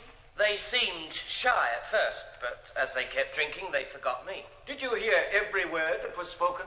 No, I won't say that. Then, what you did not hear might give quite a different meaning to what you did hear. I'm just saying what I heard. Thank you. Mr. John McGee, You are related to Thomas Darcy McGee. He was my half-brother, and I lived with him on St. Catherine Street in Montreal. You were at his home last New Year's night? Yes, when the accused came to see him. It was between 1 and 2 a.m. I didn't want to let him in, but Darcy said you can't always tell a dog by his hair. Darcy McGee. When I was a lad back home, my mother was full of praise for you and the other young rebels who tried to free Ireland after the Black Potato Famine. What I did then was of no help to the old country. Every blow struck helps Ireland. It's late. What do you want? I've come to warn you to go easy on the Fenians. You warn the Fenians to let their bitter dreams float away. I've tried their way, and the only fruit is more bitterness and blood-stained bodies. We have the chance here in Canada to show the British that the Irish are not forever troublemakers. Not when they're treated with any decency and justice. What effect has it had on the treatment of our people back home? Give it time. But the Fenians can bring enough discredit on the Irish population in Canada to embarrass it for generations. That is why I attacked them. What are you, another Fenian? Me? I've come to warn Mr. McGee. I overheard some men in a tavern saying, this is the night McGee's house is to be burned. Well, since you've come here to warn me, could I impose on you to take a note to the police? To the police? I should tell you that not long ago in Quebec, a man who warned me of dangers came to an unfortunate end. How? He was found the next morning floating in the harbor. Someone killed him? No one knows. His name was Sullivan. My brother. So he was seeing you just before he... What are you doing with that pistol? Did he warn you to shut up or be careful? Put that away. What have you come for? You'll think I've come to kill you. But if my brother Michael meant no harm either... Here, take the pistol. To defend yourself. If anybody comes to harm you tonight. Put it back in your pocket. Take this note to the police. And don't worry. As long as God has work for me to do, he won't allow me to be slain. Aye. Don't worry. As long as God has work for me to do, he won't allow me to be slain. I heard my brother Darcy say it on several occasions. Was any attempt made to set fire to the house? No. No witness? No questions. And what can you be meaning by that? No questions. Order, my lord. I apologize for my client. Look, Whalen, you must keep your... Why did you not ask him if my brother Michael came to Darcy to tell him to shut up or be careful? What are you talking about? I never found out. I must know. Now, Mr. Alexander Turner. Turner? On the stand? Where'd they dig him up? Do you know the prisoner? Jim? Well, you might say too well. We often went drinking together. He was forever making hostile remarks about McGee. And when McGee was elected, he said, the bloody old pig will not reign long. I'll blow his bloody brains out before the session is over. Your witness. Mr. Turner, you say Mr. Whalen was always making hostile remarks about McGee? You must be able to give other instances? Yes. One night when we went to the theatre to see Arana Pogue, and I said... To see what? Arana Pogue, a translation of Shakespeare's As You Like It into Irish. Go on. Well, we'd been drinking and we were pretty swipey. Whalen said he'd take McGee's life as soon as drink a cup of tea. And then he says he was in love with a girl in Quebec, and that he didn't care for his wife. Jimmy, did you say that? He's lying. Lying. That will be all, thank you. There will be a 10-minute intermission. Jimmy, who was she? What? Oh, who? The young girl in Quebec. My brother Michael's girl. But you were fond of her. You'll believe a liar like Alex Turner? Why would he say that? Because he wants to see me hanged. The whole lot of them out there in the courtroom want that. You too, now. You and me lawyer and me old friend Turner and the judge and jury. Leave me alone. Jimmy, I'm with you. Aye, so is me old mother. Oh, this should be pleasing to her. Jimmy, Jimmy. She'll not be ashamed of me now. Jimmy, you refused to go. So another one dead. But I'll never grow used to it. Mother, what are you saying? It's no worry of yours. What has happened to Sean and John? They fired the police barracks, but Sean was shot dead and John caught and locked up. Sean dead? Sean, who'll always be 14 years now, because you were a coward and wouldn't go with John. So the boy volunteered. I knew they'd run into trouble. Oh, what way can we go without running into trouble? Your grandmother Sullivan died in the famine of 47, and your father was shot trying to get food for his wee children. And not a day since has it not been a struggle, but I'll die for Ireland when there's something to die for. Is running away to England and enlisting in the British Army and serving in India your way of dying for Ireland? I did it to lighten the strain here. And now you're off to Canada. Why do you hate me, Mother? I don't hate you. You wish I'd been killed this night instead of Sean? No one had been killed if you'd gone with John. You had a brave father and brave uncles and your brave brothers. But will you ever be more than a dandy and a toady to the British? I wish to God my body was for laying out. No one would be having to mourn at all. Are you brave enough to go claim Sean's body? I'm brave enough for that, Mother. Brave enough for that. Mrs. Mary Ann Trotter, what do you do? I operate the Toronto House on Spark Street. Where Mr. McGee boarded at the time of his death? Yes. Tell the court about the night he was killed. Well, I was resting on the couch in the dining room. I never retire until all my boarders have come in. I thought I heard my boy. He works as a page in the house. And suddenly there was a bang and a flash. I thought it was a firecracker. What did you do? I opened the door, and it was all splattered with blood. And I saw a man in a stooped position on the sidewalk. And he had the face of a dead man. And it was Mr. McGee. Oh, Mother. Are you still thinking your son Jimmy is a cowardly dandy? Tory into the British? Refusing to risk his carcass for Ireland's dream? I've been reading the papers. And I've been praying for you, Jimmy. I know you did not shoot that fine man, Darcy McGee. It's not in your character at all. No. I'm a man of the sword, like all the Sullivans and Whalens.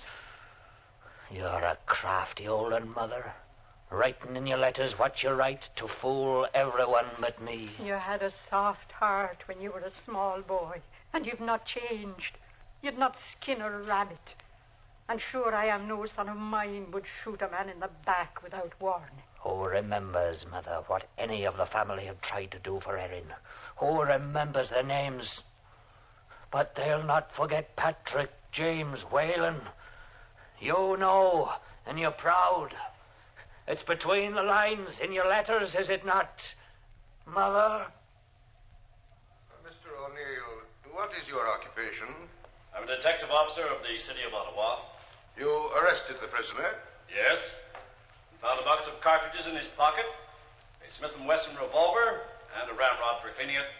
There's also a photograph of a young lady and badges from several Irish clubs. Is this the revolver? Yes. It's fully loaded.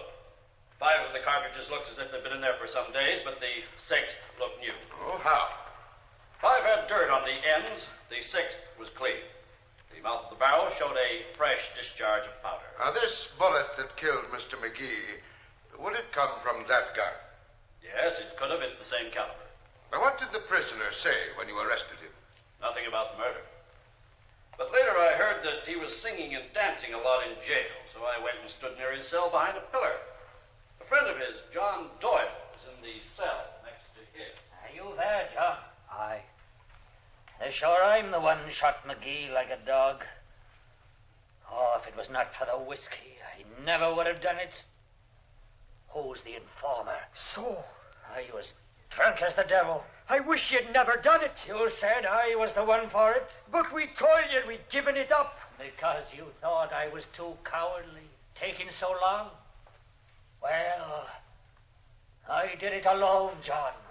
All the others backed out. And what'll happen to me? You'll get out. It'll go hard for me. And I don't care a damn. Only for one thing. What's that? The poor mother back in Ireland. I've been sending her money. But my name will go down to posterity, and the old woman will have that. What a fine lot of boys she had. All fond of Ireland. And for that, they're all dead now. Or in prison. Jim. Oh, Jim. I'm sorry for you. Life is sweet. But they have traced me step by step. Mr. O'Neill, you have a most remarkable memory. As soon as I left the jail, I wrote it all down. While you were eavesdropping, could you see who was talking? No, sir. Thank you. That is all. But when I left, I walked by the cell, so I got a good look at Doyle and the prisoner Whalen. Thank you. John Baptiste Lacroix, where do you live? Lower town, Greenon Street. Where were you the night of April 6th and the early hours of the 7th? C'est avril. I go up to Chaudière Flats to see about the job. What time did you come back from Chaudière Flats? 1:30, 2 peut-être, 2 maybe. Which way? Along Spark Street. I see a man, he walk along the other side. In a black coat. And he limp a little. He's smoking cigar. He turn into Toronto House. And I see another man coming. Come up behind. Pistol in his hand. And he, bang! One man fall, other man turn and run. I back into the doorway to hide, but he come right to me. I see his face. The moon shining. Terrible. Then he run this way, and I run that way. No, he's lying for pay. When I shot McGee, nobody saw me do it. Michael Duggan, where do you live? In Montreal, till they arrested me. You take in boarders and run a small bar? It's Mrs. Duggan, mostly. Did Mr. Whalen, the prisoner, ever come to your house? No, I never saw the prisoner before. Never? Mr. Reuben Wade swears he heard you and the prisoner and a third man planning last December to do some injury to Mr. McGee. And for that, I'm in jail. You deny it? I'm sworn on the Bible, am I not? Your witness. Would you say that you are a hard-drinking man, Mr. Duggan? Mrs. Duggan thinks so. Isn't it possible that you did talk with the prisoner when you were on a spree and don't remember? Can't a man take a drink without the whole country condemning him? Did you know anything, Mr. Duggan, about a Fenian conspiracy in Montreal? I know Darcy McGee was against the Fenians for bringing the quarrels of the old country into Canada. Whoever killed him, if he was meaning to stir up the Irish in this country into a fighting mood, he's done the opposite. Men like myself, not thinking much of McGee when he was alive and trying to win us over to the path of reason and charity, see the greatness of the stubby, curly-haired son of Ireland now, cold in his grave. Oh, if there's no praise for the murderer from Duggan, there's little praise from anywhere. Does the curse of a whole nation and the curse of God rest on the murder of McGee? Though my boots and fists were servants of violence, my heart is a lover of gentle peace. All my life, fear and shame have tortured me for my soft heart. When I tried to break free, I went after the man who was daring to show his gentle soul and mine. I tried to be a hero like Darcy McGee in his wild 20s. Oh, miserere domine.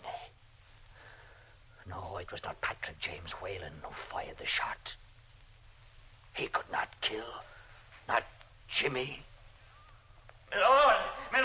Order! I don't know at all why you're trying me. Prisoner at the bar. This court neither hears nor sees you. Whalen, sit down. Mr. Cameron, let me get up there and tell him all I know. The worst thing that could happen, O'Reilly throwing questions at You're afraid of him, is it you are? But I'm not. I feel that the assassin, whoever he is 1,000 miles away or more. And no man is stranger than he to me. Gentlemen of the jury, the crime that has been committed is abhorrent to all of us. Still remember, justice is not vengeance. Guilt is to be punished, but a victim is not to be immolated because the nation demands a victim. Gentlemen, I leave you with your oath to well and truly try the prisoner at the bar, and true deliverance make according to the evidence. The jury will retire to deliberate. They're coming back. The jury. Watch. See if they look at the prisoner's face. That's how you can tell what they've made up their minds to. Oh, me dear. Me dear. More than all else, kindness hurts. And you're kind. And I found so little in my life. The why I chose you. Oh, everyone thought it strange. Jimmy. Jimmy. No, I must be brave and show nothing.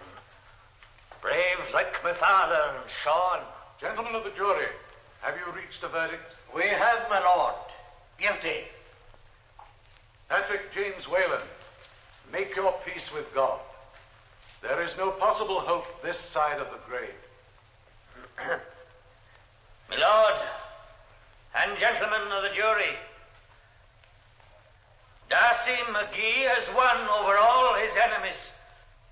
And sorry I am, we are bound in death, struck down by the same assassin's bullet. Assassination never does anything for a cause but dig its grave. I ask forgiveness from all I have injured, and forgive all who have injured me. God save Ireland. God save my soul. The Death of a Bitter Dream was produced in Montreal by Rupert Kaplan as part of the series Famous Canadian Trials.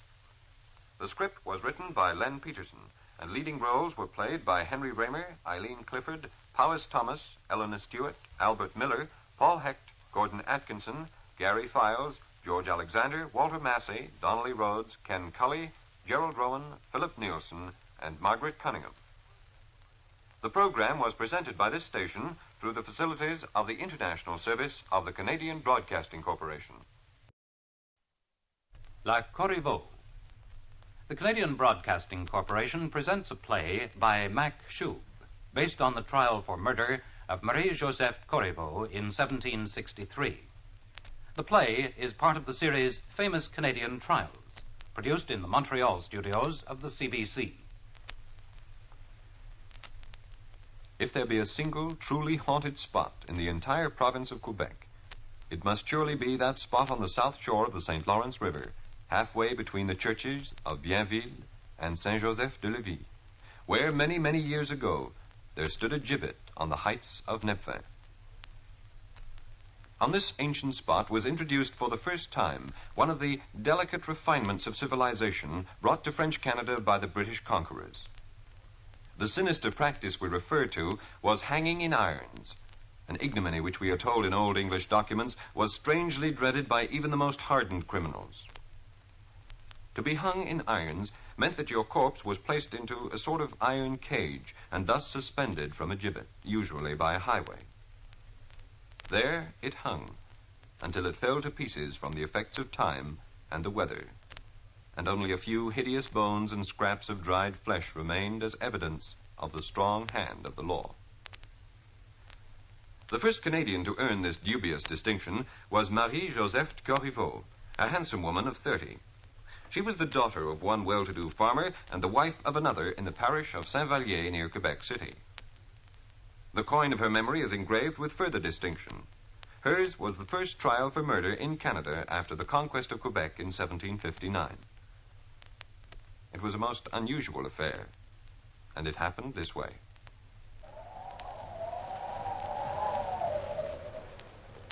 On a winter's day towards the end of January, in the year 1763, Monsieur Louis Daudier, husband of Marie-Joseph Corrivo, was found dead in his stable, his skull torn open by a violent blow. A doctor was summoned. Mon Dieu, how did it happen, Madame Daudier? Can you do something, Doctor? No, he is dead. When did you find him? A few hours ago. I sent for you immediately. What happened?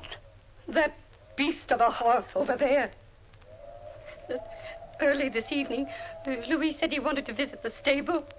The horse was restless. He wanted to quiet him. I will kill that horse. With my own hands, I will kill that ugly devil. No. That will do no good.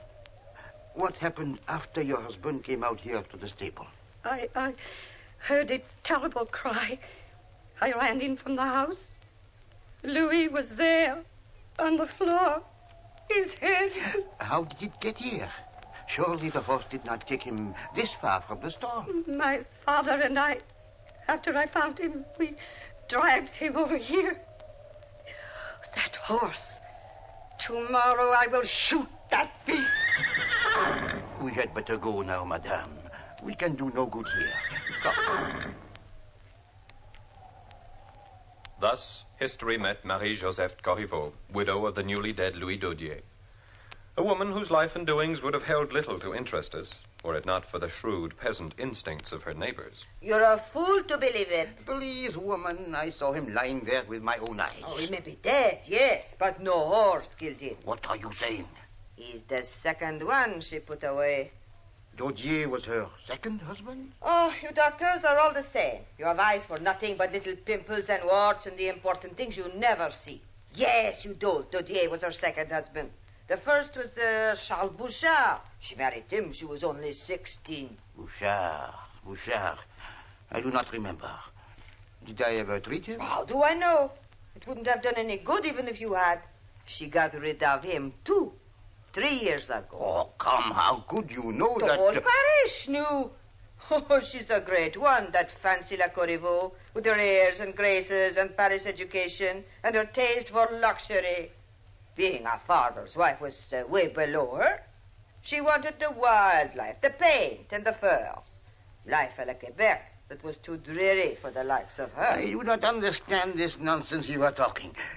Why then did she marry this man? Joseph, the father, the old man. You know him? Yes, I know him. He forced her. He thought he was making a good match for that precious daughter of his. The first one, Bouchard.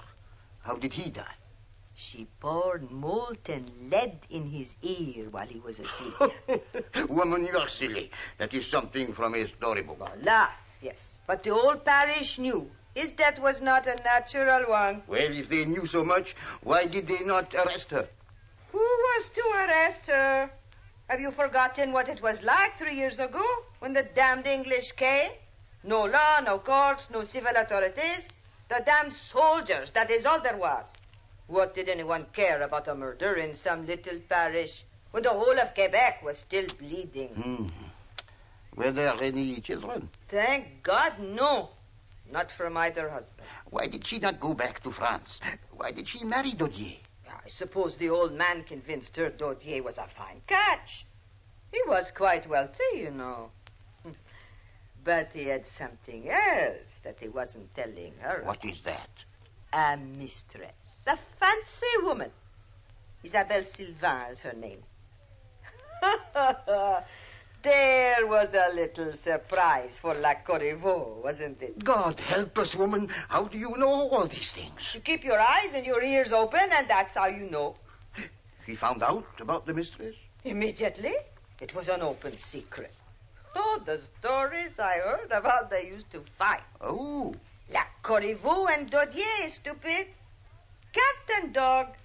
And always he'd run off to the other woman. Men are such pigs. Well, you should be glad he's dead. Bite your tongue. It is a sin to kill. Of course.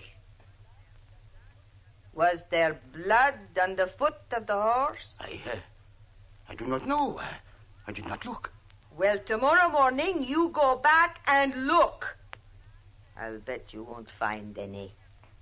And look carefully at the dead man's head to see what it was that really killed him. Yes, of course. I will certainly do that. Rumors, gossip, speculation, insinuations, wonder. The 5 fingers of an accusing hand reaching out for La Corrivo. It did not take long for popular opinion to boil up and scold this handsome woman, who now lived aloofly alone with her old father, Joseph. When is someone going to do something about her? Are they going to let her get away with it a second time? Why do you keep annoying me with your questions? I am only a doctor, not the law. I'm not paid to carry out investigations. There is no regular judicial machinery in this country. Blame the English. Don't blame me. Now, leave me alone, woman. We should go to the priest. That's what we should do.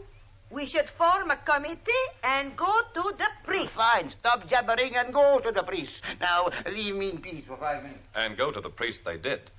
And the priest went to his superiors. And his superiors, after ordering the detention of La Corrivo and her father, then brought the matter to the attention of the British garrison, then occupying Quebec. There, Father Glapion was received by Lieutenant Colonel Morris. Ah, Father Glapion, how good to see you. Won't you sit down, please? Merci, thank you, mon colonel. It is good of you to welcome me. You are always welcome, Father. Now, what can I do for you? A matter most urgent, most serious. Oh? There are ugly rumors of murder in a nearby parish. I have not heard of them. How well. Your interests do not particularly concern themselves along these little personal lines today. I suppose not. The broader view is our horizon. Is that what you're reprimanding me for? We must not forget the little things that concern individual beings. We have no judiciary as yet, that is true. But that does not mean we cannot have law and order. Of course. Continue, Father. Well, in the parish of Saint-Vallier, not far from this garrison of yours, there lives a woman who calls herself Marie-Joseph Corrivo. Although quite young, she has already buried 2 fine husbands. The parishioners are quite upset. Did them in, Is that what they think? Your idiom, mon colonel, is strange to me, but your meaning is not. Yes, that is what they think. I must point out very strongly that a gross violation of the holy sacrament of marriage is suspected to have taken place. Something must be done to pacify the feelings of my parishioners. Otherwise, I cannot be answerable for what will happen. I hope you understand the situation I am trying to convey. Really, Father, it seems to me that all this fuss is based only on a matter of suspicion. I'm sure you don't expect me to... You do not give me credit, sir. I have already had the people concerned in this matter put under restraint. Do you think I would have acted that way if suspicion were my sole evidence? After all, the days of the Inquisition are long past, are they not? Forgive me. I did not mean to suggest... Of course not, mon colonel. I merely wish to stress that it is more than mere rumor and suspicion which brings me to your chambers. You have evidence? Yes, the strongest kind. I have a signed deposition from an eyewitness to the murder.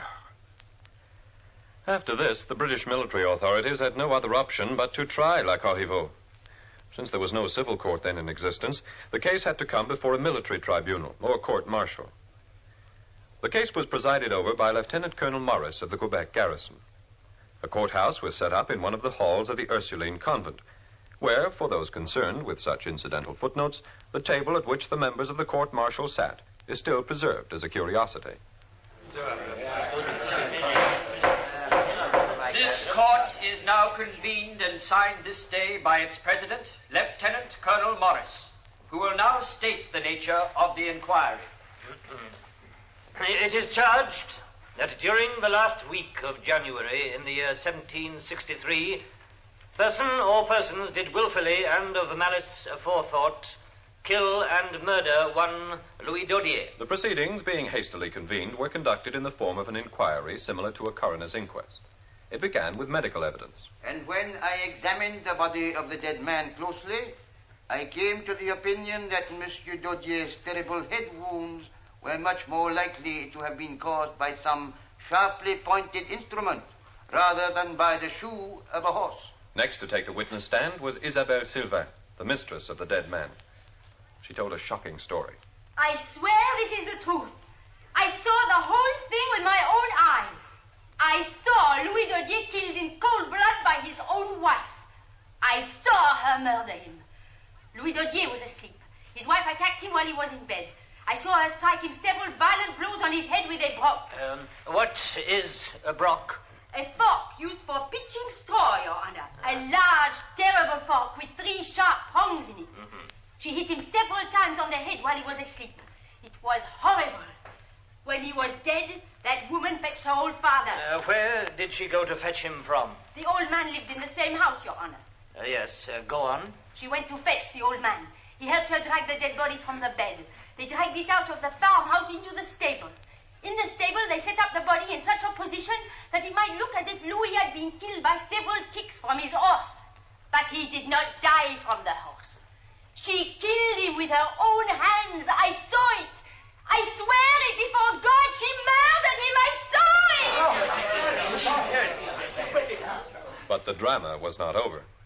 The climax waited quietly in the wings, from whence it was led on stage by Marie-Joseph herself. That woman lies to you.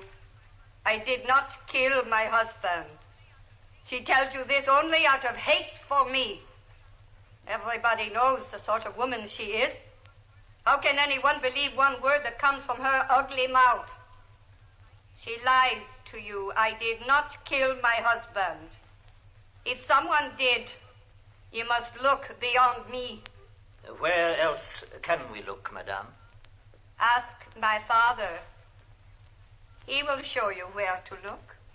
Joseph Corrivo, old and feeble, took the stand. He was the last witness. My daughter did not kill my son-in-law.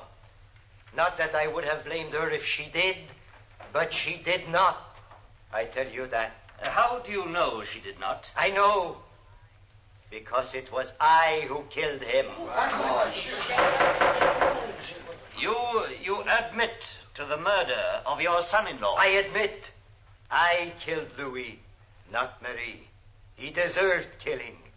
I was beside myself with anger when I saw how faithless he was to my beautiful daughter. He was the worst kind of pig, and right from the beginning I made up my mind to avenge the terrible insult he offered to my daughter. I killed him with my own hand, with a brock, just as the Sylvain woman said. He lies! He's protecting her! Silence! You must be quiet. Silence. It is the truth that I tell you. I killed him. My daughter did no more than help me to carry the body to the stable after I was finished. That hysterical woman, Isabelle Sylvain, you can understand why she lies about my daughter. She is crazy with jealousy. That is why she lies. Thank you, Your Honor.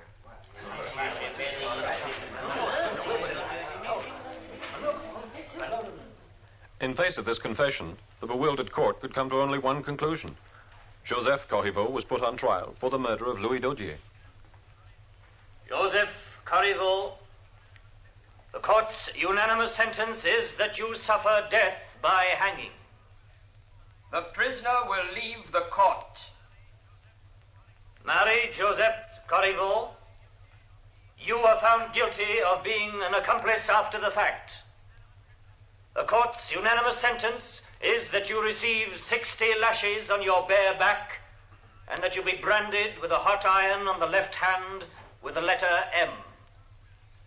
The prisoner will leave the court. Isabelle Sylvain, you are found guilty of perjury and of misleading the court.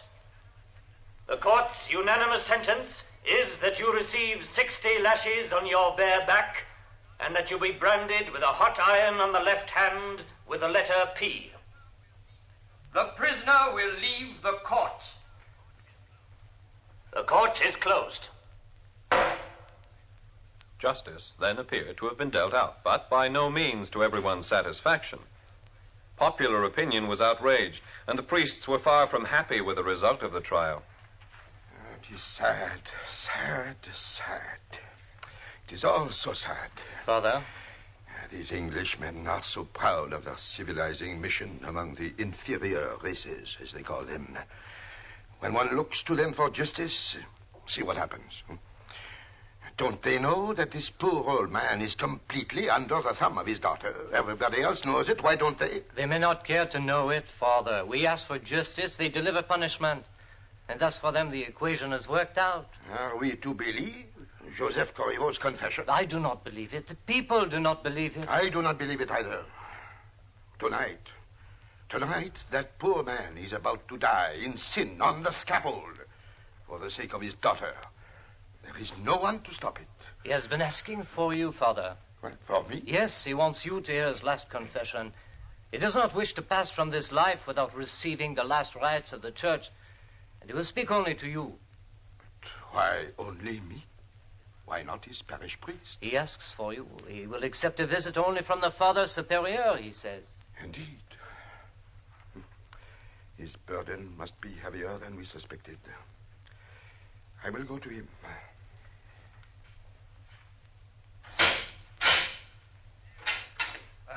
Here you are, Father. This is his cell. Thank you. I will call you when I'm through. Righto. I won't be far off.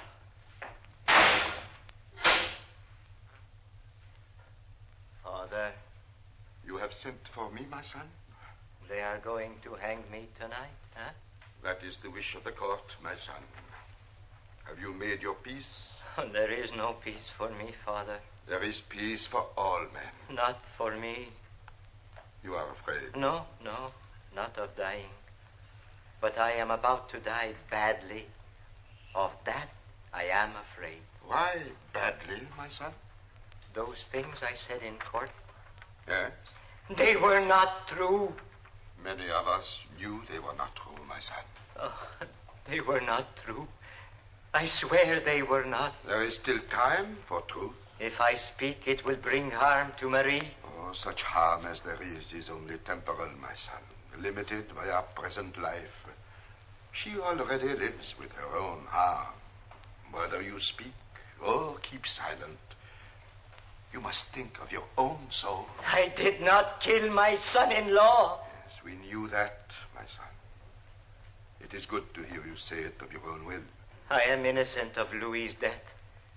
That other woman, Isabelle Sylvain, what she spoke was all the truth.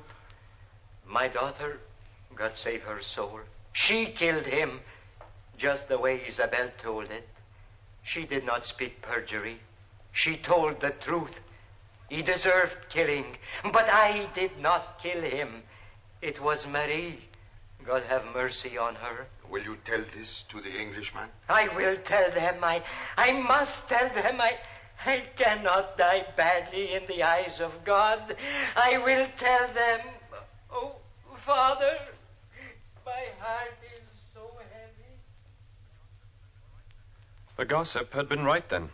Village cackle, the exchange of suspicions and ideas, ironically for once had been dreadfully accurate. The British authorities had no alternative but to reprieve old Joseph Corrivo and order the court-martial to be held again, this time with Marie Corrivo as the accused.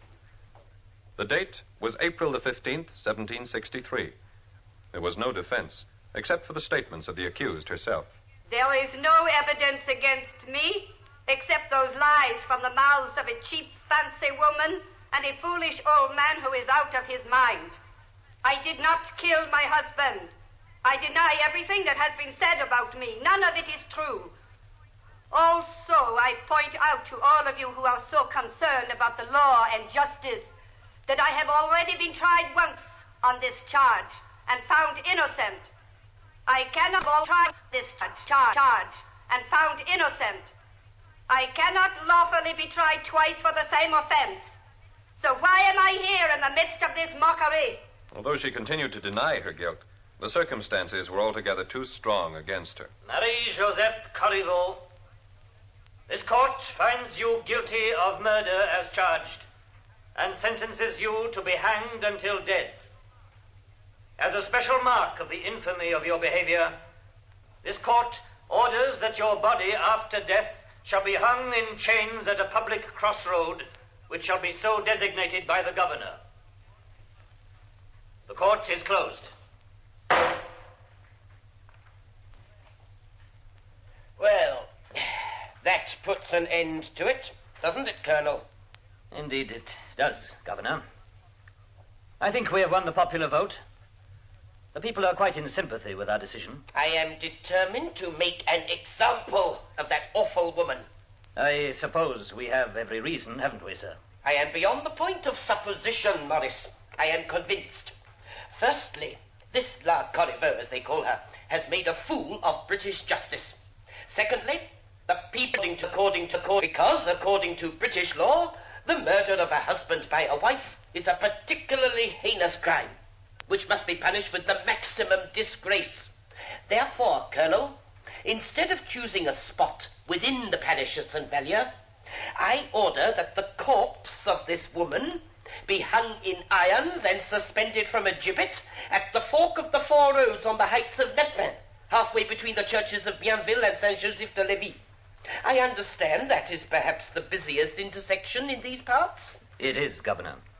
Every inhabitant along the south shore of the St. Lawrence must pass through this intersection on his way to sell his farm produce in Quebec City. Perfect. Order the cage and hang her.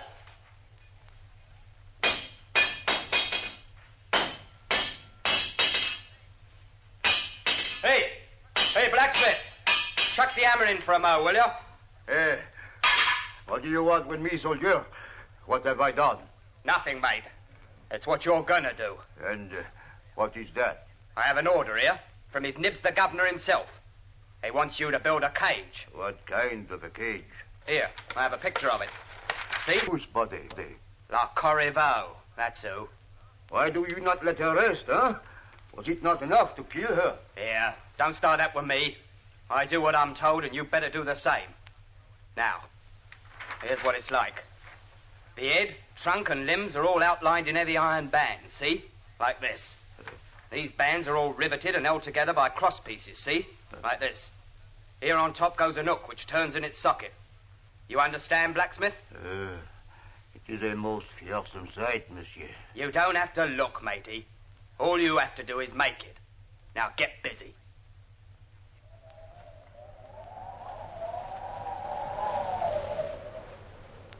When the cage containing La Corrivo's body was hung, it became a universal object of horror. For many months, the people of Saint-Joseph-de-Lévis refused to go out at night for fear of passing the spot where the cage had been placed.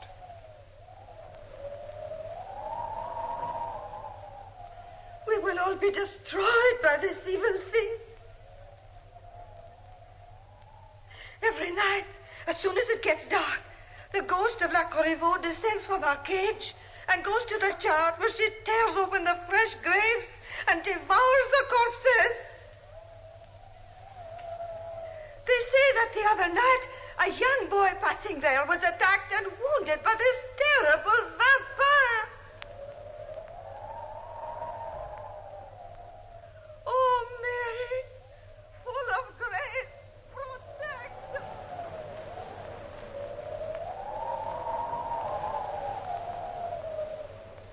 Finally, a group of young men of the parish, bolder than the rest, went by night to the hillock on which the gibbet stood, took down the cage, and secretly buried it in unhallowed ground just outside the wall of the parish cemetery.